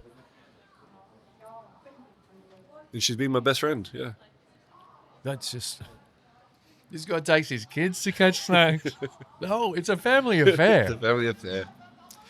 Mrs. Snake? Mr. Snake Hunter, yeah, absolutely. And so tell us about Mrs. Snake then. Is she been trained to catch snakes, or is she interested in that kind of work at all? She actually works as a model, and she does that work, and then she comes with me all the time, and she loves learning. So right now, we've only been married for a little while, so she's just learning about the snakes. She's learning about how to look after them. She's learning about the dog training. She's learning about the reptile shows that I do and the snake safety shows that I do. And she's learning about migration law. So right now, she's just in the learning phase of everything. And then over time, we'll see how we go, how much she wants to get into it. She guaranteed me she's never going to catch a snake, but we'll see how we go. She might. She might, in due course. Mate, there's a TV show. There's a TV show in this. Somebody get this guy a production company. Because, it's a pretty unique story. It's a pretty unique lifestyle. And, you're never shy of any work. You're meeting interesting characters everywhere you go. Yeah, a typical day in summer. A typical day in summer is me. I get up early in the morning, go to the gym. I train about 3 or 4 dogs to avoid snakes. Go home, eat something. Then I catch snakes all day long. In between my home, look after the family, go get a snake. Look after the family, go get a snake. Look after the family, go get a snake. Come dinner time, I eat something, catch a few more snakes in the evening. When everyone's in bed and the snakes stop, then I just do my study. And I study towards whatever I'm trying to work towards at the moment. And then I, go to sleep, wake up, repeat. Discipline, focused, motivated. How else do you achieve in life without discipline? Most people believe that discipline is a curse. Oh, God, I don't want to do this today. Where it was a Navy SEAL, former Navy SEAL, Jocko Willink. You ever heard of him? Jocko Willink, former Navy SEAL. Rings a bell. Brilliant man. He brings the Navy SEAL's teachings into real life. He says discipline equals freedom. You are disciplined in your life. You have the freedom to do what you do later. I do agree with that. Yeah. I do agree with that. And so that's just what I do over and over and over again. Yeah. Yeah, that's incredible. Is your food getting cold? It was cold when we started. So. No, I'm just mindful that I need to give you an opportunity to scoff. Oh, and I'll have a drink too now that I've cleared the bladder. Mate, this food's Aitken kebabs. Brilliant shop. Brilliant food. Just so I like the little spice in it as well. Go that with little hint of spice. Go when the food's hot. So you go there and you eat the food when it's hot. And so when my friend told me that he bought a Turkish kebab shop, I was very happy that day. Yeah, brilliant. Very happy. So Diamond Creek. I'll let you take a couple of bites. When you was telling us a story earlier, you basically started off by saying that your mum had a fear of snakes. And I thought you were going to take us in a different direction. I thought you were going to take us in the direction... And you totally caught me off guard with this, right? And you were like, so you were naughty with it. But I thought you were going to take us in the direction that you learned to catch snakes to, save your mum from her fear of snakes. It turned out you were just being naughty. But I'm more of a spider guy. That's me. And I always say this to people. I'm like, in Australia, you're either a snake person or a spider person. I'm a spider person. Mind you, I don't go around catching too many these days because you don't see many around. But that same love that you have for snakes is kind of like what I have for spiders. When I see someone hurting a spider, I'm like, no, it does want to hurt you. Maybe a funnel web does, but a funnel web's kind of like how you describe the typical snake. It'll only arc up at you if it they don't chase you. Exactly. And I saw that video actually on your feed. Which one? The one about how snakes don't chase you. A lot of people. You mean the one with all the snake catchers are talking about it? Yeah. Yeah. And a lot of people still argue the hater's going to hate. They still argue, yes, they do. And they tell a story, it happened to my friend's cousin's mum. 4 years ago, she was on a boat and a snake chased it for 4.5 kilometers. They tell these wildly exaggerated stories. Snakes don't chase you. 4.5 kilometers? I can't even run that far. Snakes leave you alone if you leave them alone. And the snake chasing you is just a myth. They can arc up. Sorry. They can arc up, they can put on an act, they can flare up, they can put on a show, they can strike towards you, they can do all these things.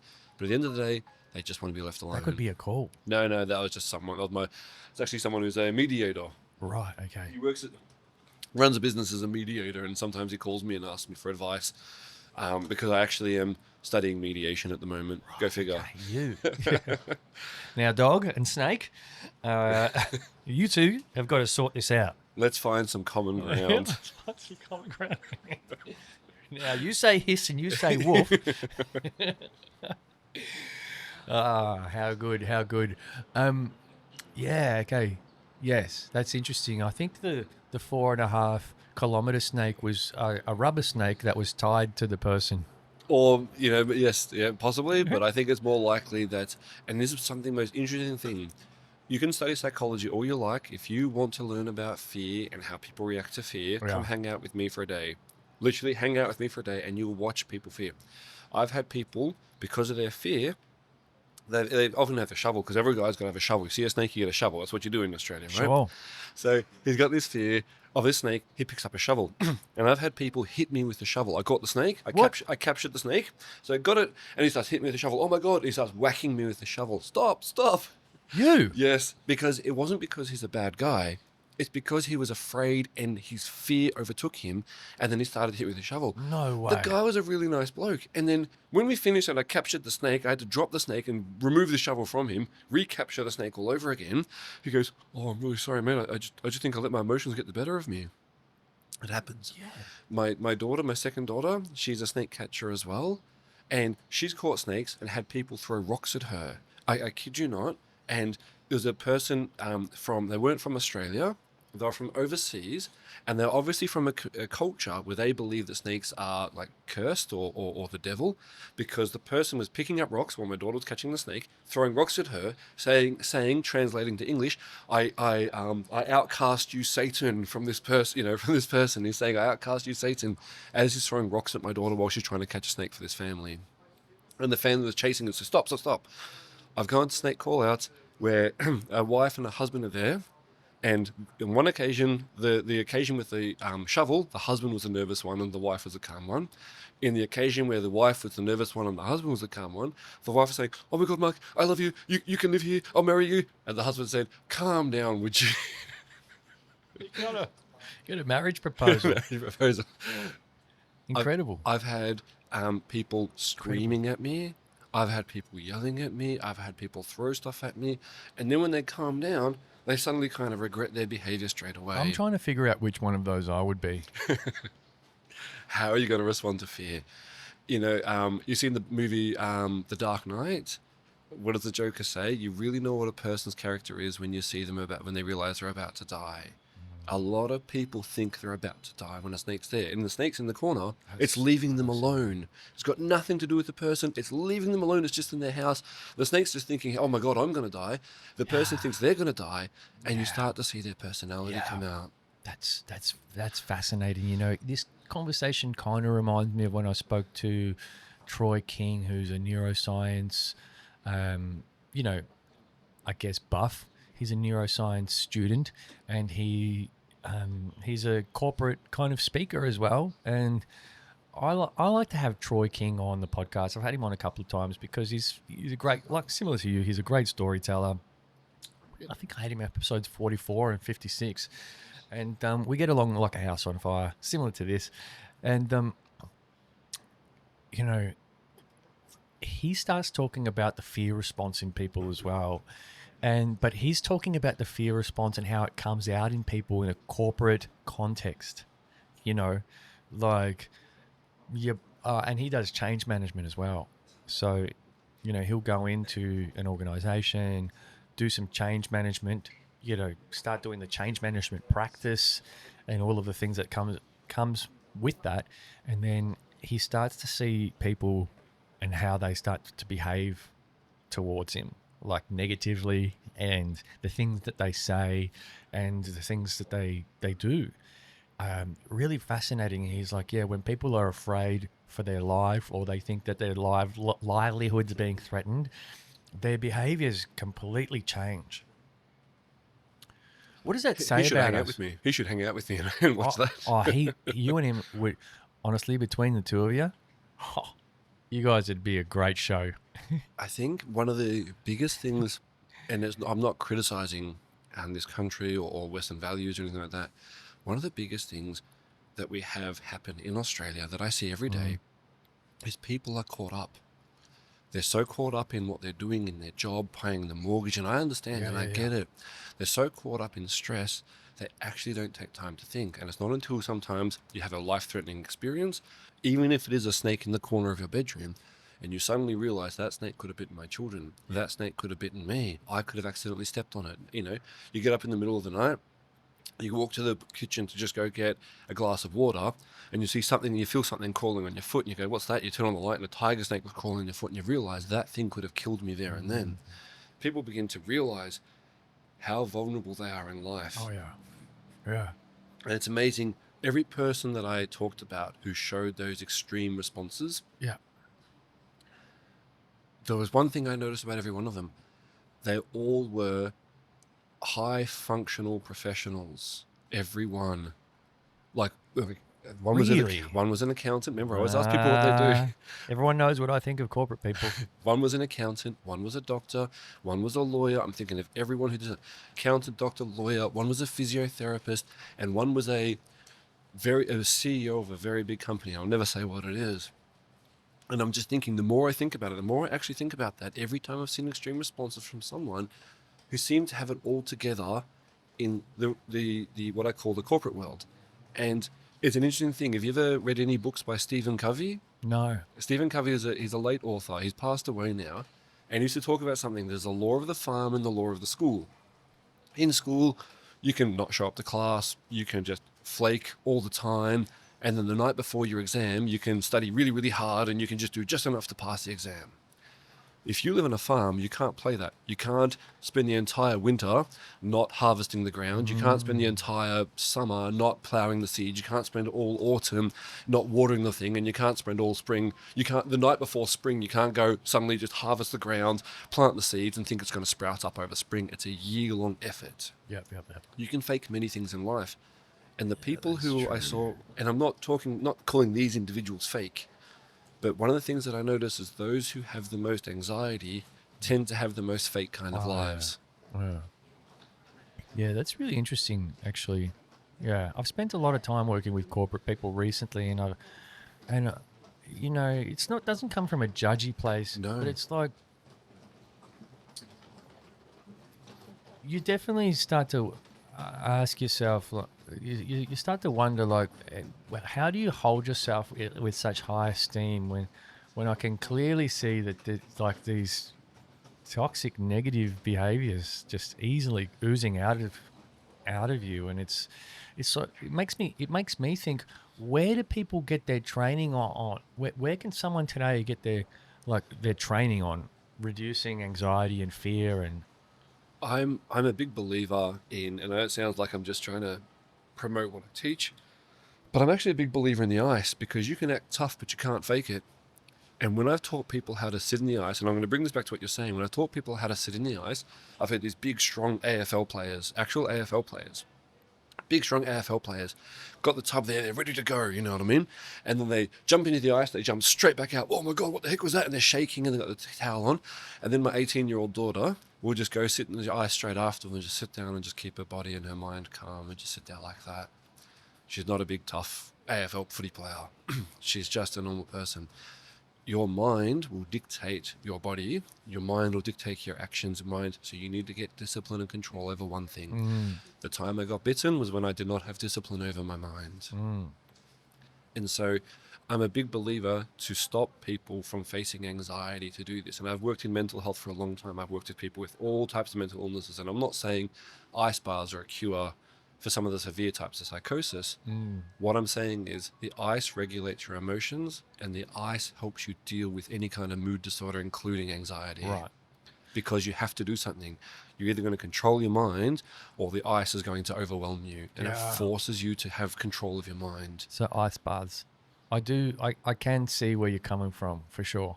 100%. I remember the first time I took a cold shower as part of my new Wim Hof lifestyle.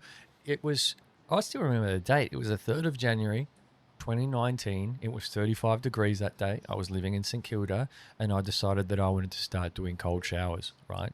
Now, people are thinking, oh, yeah, perfect time of year to start doing cold showers, summer. But I'm of the thought, like, the difference in the temperature, like the air. Yeah. The hotter it is, the harder it is to take a cold shower somehow.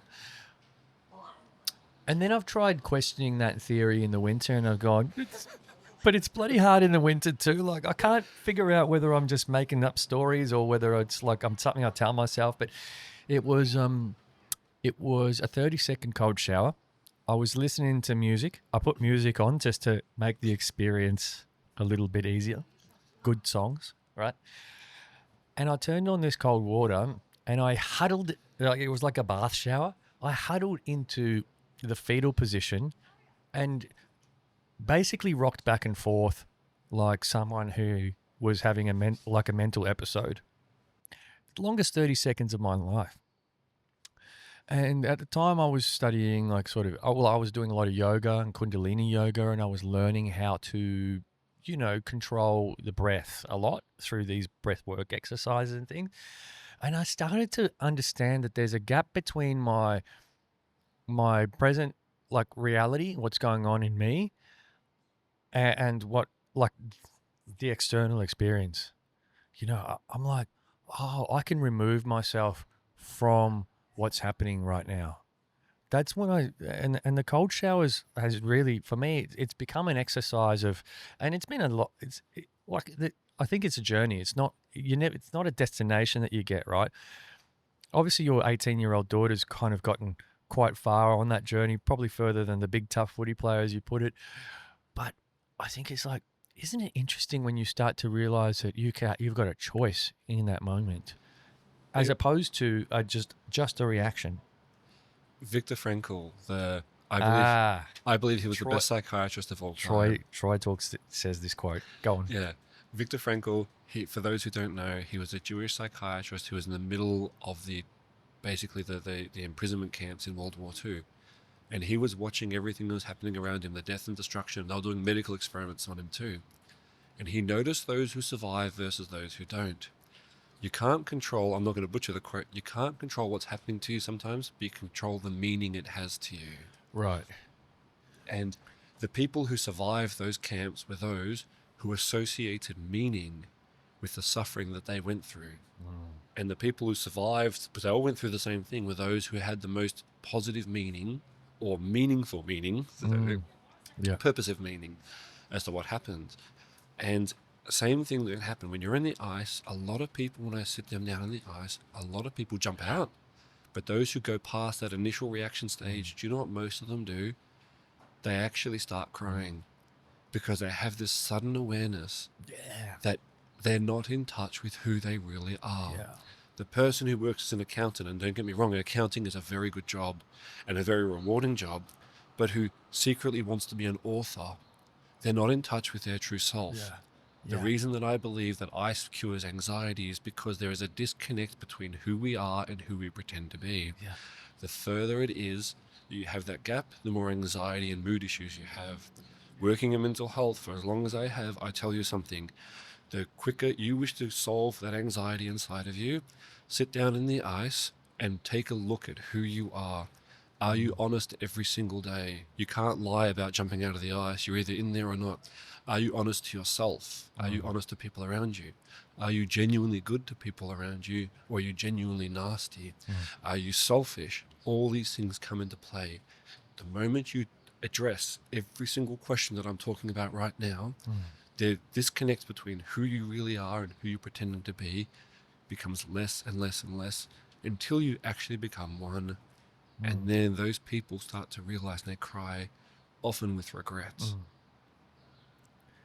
That's really inspiring, because I think throughout the years of sort of stepping into those yoga studios, and now I've started going to church and getting involved in Christianity a lot more.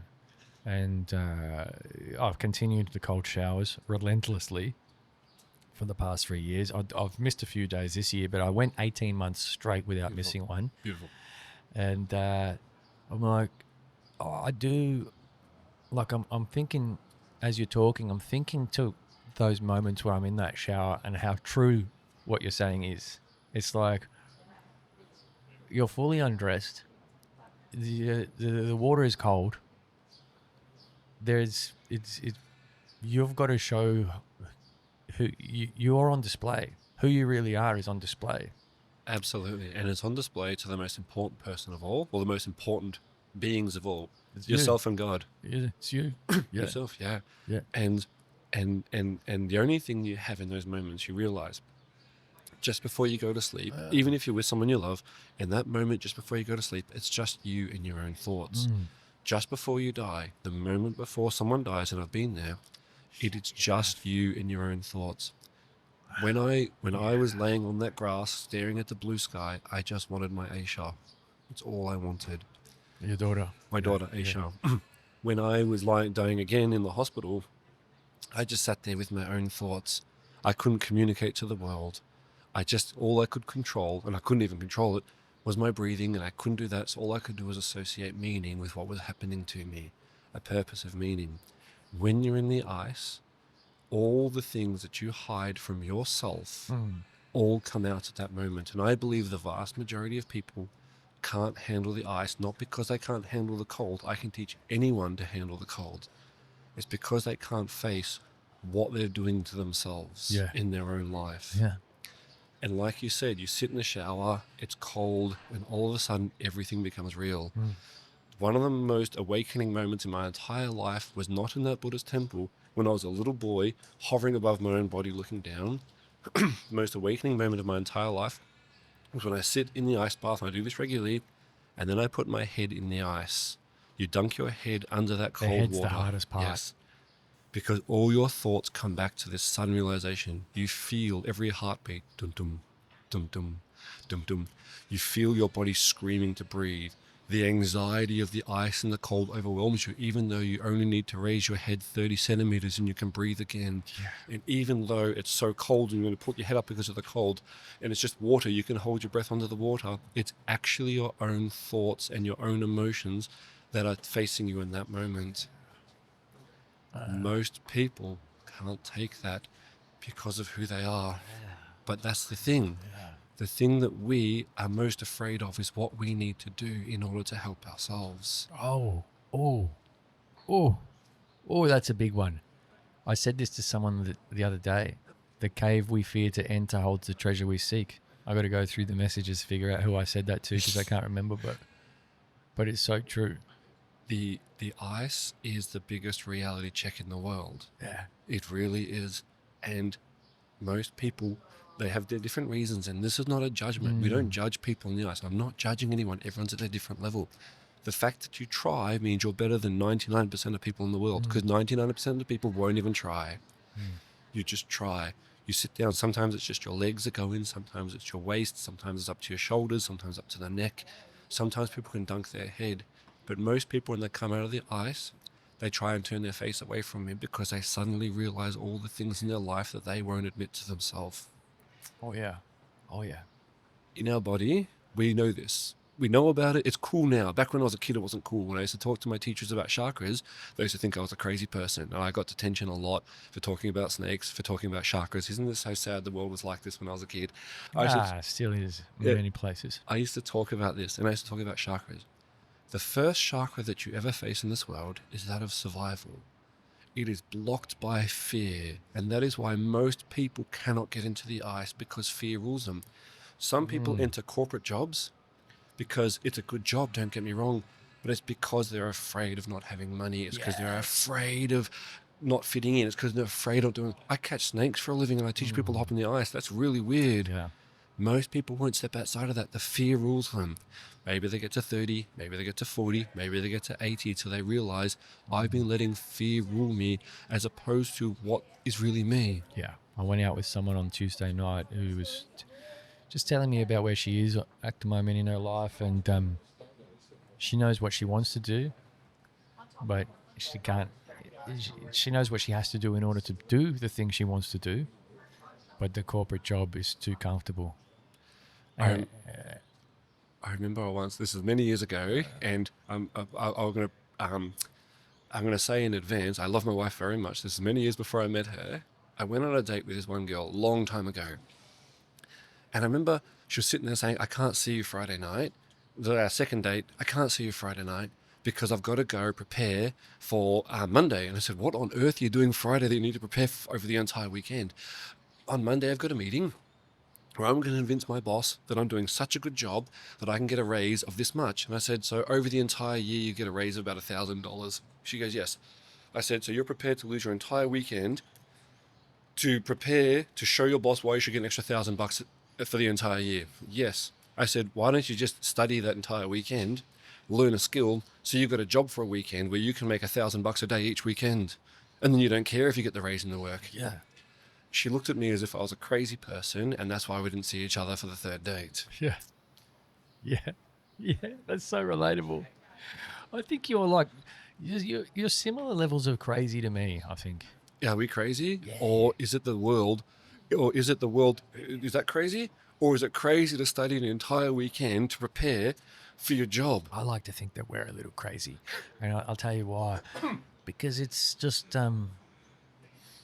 because I know what you're saying. You're saying that the world's a crazy place. And I 100% agree with it.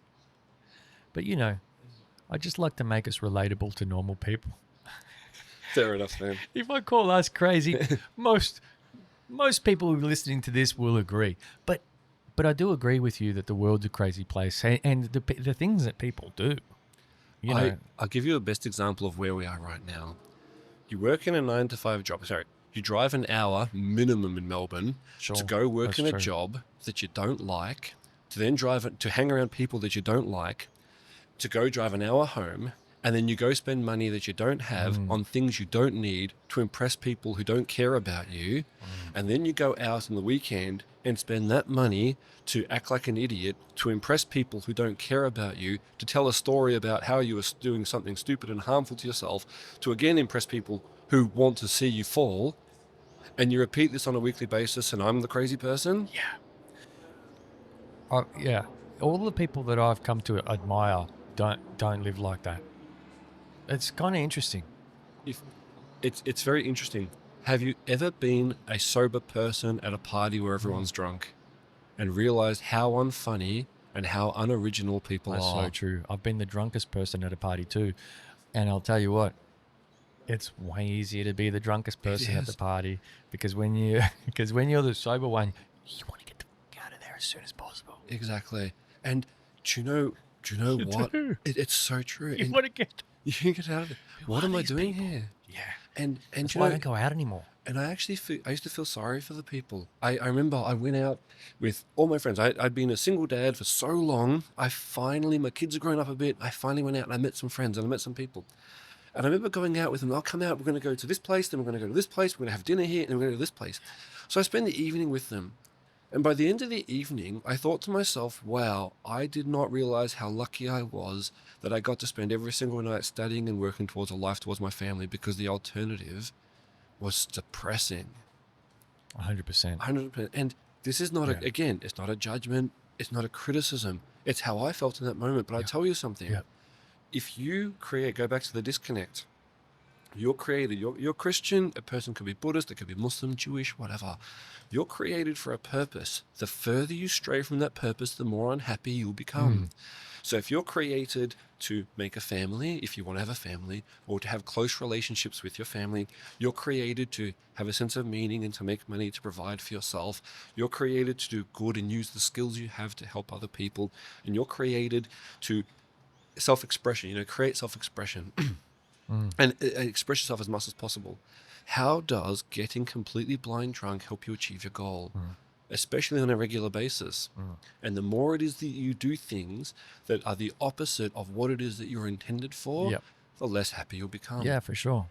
No. Tell me, the greatest experience a person can feel at a party, usually with drugs, is that equal to getting up at 4 a.m, going somewhere, sitting there, walking, the feeling of accomplishment of climbing to the top of a mountain and watching that moment where the sun suddenly comes over the edge of the mountain, and then you can hear the birds suddenly move, and you drink fresh water for the first time in an hour because you earned it, because you sweated out, and then you walk back down the mountain, you get in your car.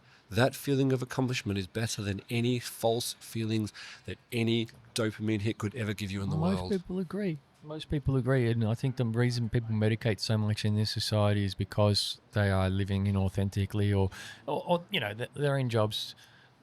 We've built this society. We've got to try and keep it running somehow, or at least help it evolve into what we really want it to be. And People ask me all the time, how do you work with venomous snakes, Mark? And I say, well, there's one very honest end of them. yeah, With snakes, they're the opposite of people. The kinder I am to animals, the kinder they are to me. Even the most dangerous snake, the real crazy taipans that I have at home. One crazy tiger snake's constantly trying to bite me. Constantly. The moment I open its cage, boom, it launches at me every single time. After a little while, it realizes who I am and it calms down. The nicer I am to the snake, the nicer it is to me. Human beings, especially those who get so caught up in this world, are the opposite. The nicer you are to them, the more they think they can take advantage of you. The more they try to do this.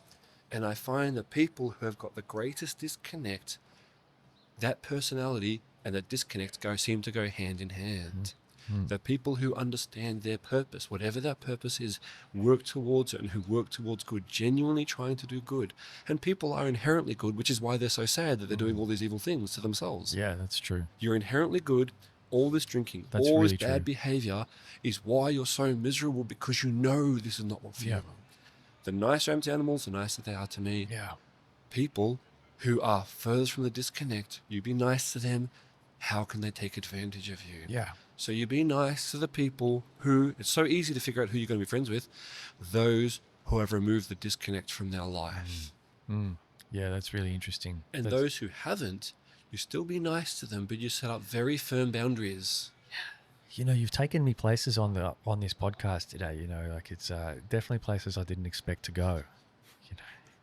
And I usually do a lot of research on my guests, but lately I've been a little bit distracted by, let's just say, bits and pieces, and I don't have a routine at the moment, and so like I'm learning a lot about myself actually in this phase where I've been kind of out of work for a month. I'm starting a new job. It's everything's sweet. Yeah, sure. But it's like, when you don't have a structure, and that structure generally provided by, full-time employment, you're kind of a little bit all over the shop, aren't you? Oh, this is interesting. This is really interesting that, I didn't sort of put the same emphasis on research as I did. I thought, well, you know what, I'll do what I normally do, and I'll do this pretty well. I'll just wing it. Luckily, you're great at telling stories, so I haven't had to do much here in terms of hosting. But you've certainly taken me so many profound places today, places that are really meaningful for me to explore as well. And sometimes you don't always get that opportunity, like I know I want to have these conversations, and I know I'm capable of having these conversations with someone because I'm good at self-reflection, and I'm able to put my hand up and admit when I f up, and when I don't do right, or when I could be doing better, or or when I've let myself and others down. I'm able to get there, but it's not often that you're sitting across someone who's equally as able, if not more advanced. You're probably at a more advanced level than I am at being able to be honest with yourself and stay accountable for the person you want to be. Like that's really inspiring, actually. That I'm sitting across from someone who's so accountable. I think that's probably what I'll boil it down to. If I had to boil it down to one word, it's just accountable for your community, for your family, for yourself. You've got just so many layers of accountability that you uphold. It's really rare. Like it's such a privilege to sit in front of someone like that, to be honest. Do you know, it's actually not by accident, because if I don't have the approach of extreme accountability, that snake will bite me. Yeah. I can't lie to it. Yeah. I can lie to people, I can lie to the world, I can put on a persona. But at the end of the day, when it comes down to me and that snake, I have to be extremely accountable. Every move, everything I do, the snake's going to react to. But similar to me, you know, like I remember as a little kid, I was probably about 7 years old. I do remember one time I found myself telling a lot of little white lies, and it was generally at school to teachers and other students. It was a pretty rocky childhood, and I was moving around a lot. And I just remember thinking something along the lines of, I've got to try and make this day interesting somehow. So I'll tell some little white lies and, you know, play around. I think I got to a stage where I was in a playground and I'd been telling a couple of fibs here or there, and I looked at these people and I was like, oh, I've told those two completely different things, and I've also I've told someone else something, and these lies are going to be really hard to keep up. Again, they were little white lies, they're kids' things, right? I just remember thinking to myself in that moment, I think I should really just be honest from now on, because honesty is never going to get me in trouble. Like, as in, you know, by twisting up stories. It'll get you in trouble from people that judge you. And, you know, when you're like, yeah, that was me, I fucked up. But it won't ever get you into trouble where you start to be unraveled. What you're saying really reminds me of that. You know, like you start to go, well, if I have to be honest and accountable with snakes, so I may as well practice that in all of the other areas of my life, so that it enhances my accountability when I'm with the snakes, and my accountability with snakes enhances my accountability in the rest of my life, and they uplift one another. It's not like, oh, you know, I've got to be honest with snakes, but I can lie to you. You know, for you, it's like, well, it's a life of honesty and accountability.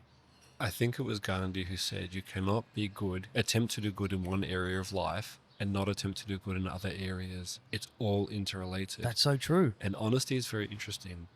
There's a point in the middle of your throat where your thyroid exists. And in Eastern medicine, this is called the throat chakra. It is opened by the truth and it is closed by lies. But not lies you tell to others. It's the lies you tell to yourself. And you can't go to the next stage of higher actuation until you actually open that chakra. But you go to a couple of levels above it, and there's this very interesting concept in Eastern philosophy, which is the truth is we are all interconnected with each other. And if we start to lie to people, it affects other people. They affect us. They affect us, and it all relates to each other. Yep. And so you cannot have a meaningful connection with other people if you are not honest with yourself first. And in order to be honest with yourself, you need to be honest with others, and vice versa. And so I can't be completely accountable unless I'm completely honest to the snake. And I can't be completely honest and accountable to the snake and myself unless I'm completely honest and accountable to others, because we're all interrelated with each other. And that's something that unfortunately I'm not sure everyone grasps just yet. Yeah, you're right. It's about grasping that. And I think a lot of what you've spoken about today, it's related to that. You know, it's about the ice bath. It's about grasping. Jocko Willink, go back to his book, it's called Extreme Ownership. He talks about when he was in the Navy SEALs. He says, even when they were sent out to a mission, they just have total accountability for success and failure. And even if it wasn't their fault, for example, they wanted to do a mission, but they couldn't because there was a tropical thunderstorm and the helicopters couldn't take off in that weather, they would act as if it was their fault anyway. How can I fix this even if it wasn't my fault? People are too... And so when I dealt with that snake and it didn't go well, how can I make that my fault? Yes, the equipment broke, but I could have got better equipment. Yes, this happened, but I could have handled this way. Why didn't I have a backup? I could have used every excuse in the world, but you can either, as a saying that I have, this one I have, not my father's saying, my own saying, you either do the right thing or you come up with the excuse as to why you didn't do it. Yep. And so am I a person who's constantly achieving the right thing, or am I a person full of excuses? Yeah. Mm. The That's ice, a tough one. the ice gives you no excuse. Yeah. Yeah. And That's a tough one. you have to be accountable and own everything in your life. And it's a very hard thing for people to admit. It's too easy to be the victim.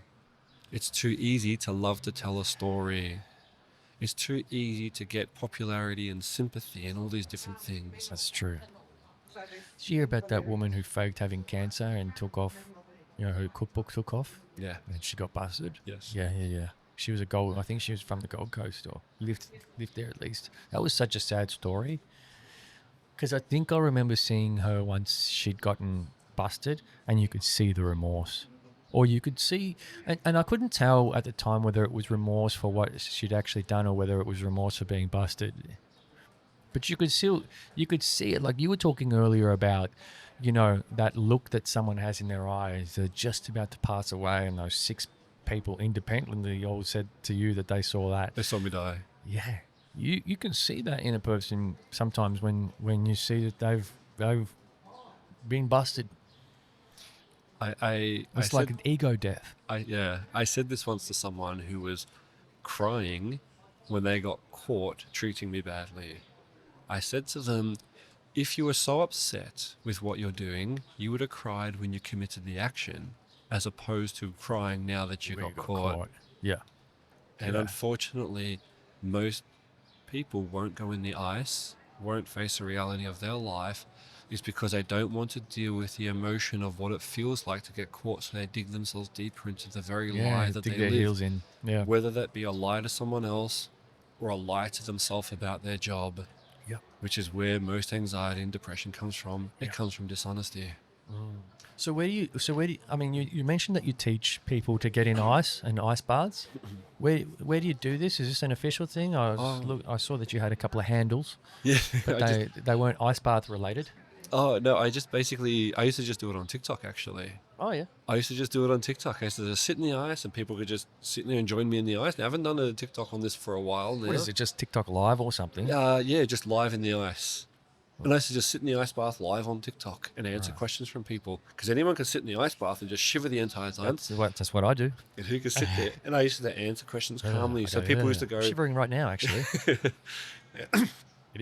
It is cold. cool. And people used to say to me, that's not real ice, because there's no way you could sit there and not shiver and answer the questions as calmly as you can.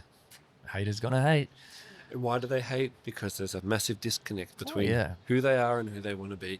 Because if you are not spending your life, because why do they hate? Because if I or whoever they're hating, whatever they're hating is a reality check for them. Yeah. There is someone there doing something that you wish you could do if you're honest to yourself, but you can't. So therefore you have to hate them because that's how you justify why you're not doing it. Nothing more true than that, actually. And that's really the only reason. Yes. There's nothing more true when you pick it apart, you dissect it, and you ask yourself, why could this person possibly, they don't even know who I am. That's what it is. You're doing the thing that they want to be doing, or you're showing up in a way that they wish to be showing up. Have you ever studied anything in psychology called Maslow's hierarchy? You ever heard of this? Yeah, well, I was talking about this with someone earlier this year, and I'll bring it up a bit on the podcast now, for sure. Maslow's hierarchy of needs. How does this... What's the highest level of it? Self-actualization. Yeah. Have you ever seen... Could you imagine a person who's self-actualized? I've achieved everything I've created for in life. Can you imagine them hating? No. Exactly. There's no room for that. Exactly. It's like any room that was taken up in the hard drive has been taken up by everything else that's good. Yes. That's enabled them to get to that level. And you hit the nail on the head. Good for yourself, but good for others too. We're all interconnected. Remember that. One of the highest truths you learn in Eastern philosophy is that we're interconnected. Yeah. We do good for ourselves. We do good for others too. You cannot be the best of what you want to be and truly self-actualize if you go down the wrong pathways to achieve it. Yep. That's true. You need to be honest. Step one. That's hard. That is hard. It's the hardest step. Most people are stuck at that level of themselves. Yeah. They're stuck in fear because they don't want to be honest. Every time your phone, I'm going to be honest right now, every time your phone rings, I'm thinking, that's a snake call. That's a snake call. Good news is so far, the only people who have called me, I recognize a number. It's people about migration, so I can call them back. Okay, great. Well, it's probably time for us to say thanks anyway for coming in, and it's been a heck of a chat. I want to know, so you're based out in Diamond Creek. That's correct. That's the part of Melbourne you're north and Northeast, yes. northeast, where you tend to work. You said there's others. What's the most snakiest area in Melbourne? Probably between two. Out west in Werribee Way, where my colleague works out there, and I don't cover those snakes. And the other most common place that I find snakes is around Greensborough. Greensborough. Yes. Okay. Don't be buying real estate out in Greensborough. You're here for afraid of snakes. I've actually had real estate agents contact me and stop telling people there are snakes here. I can't sell a house. That's so funny. Yeah. That's so funny. Yeah, you should give them a brochure. Give me a brush. And you run workshops. And where can people learn about you? What are your handles? Yeah, sure. Just look up in any kind of social media, Snake Hunter AUS. AUS for Australia. Yep. Or just look up The Snake Hunter and you'll see me and you can see what I do, with the dog training, with everything else. Or you can just go to my name, Mark Pelley, Pelley, markpelley.com.au, and you can see some of the things I get up to. Wow, that's incredible, man. I've just been sitting here.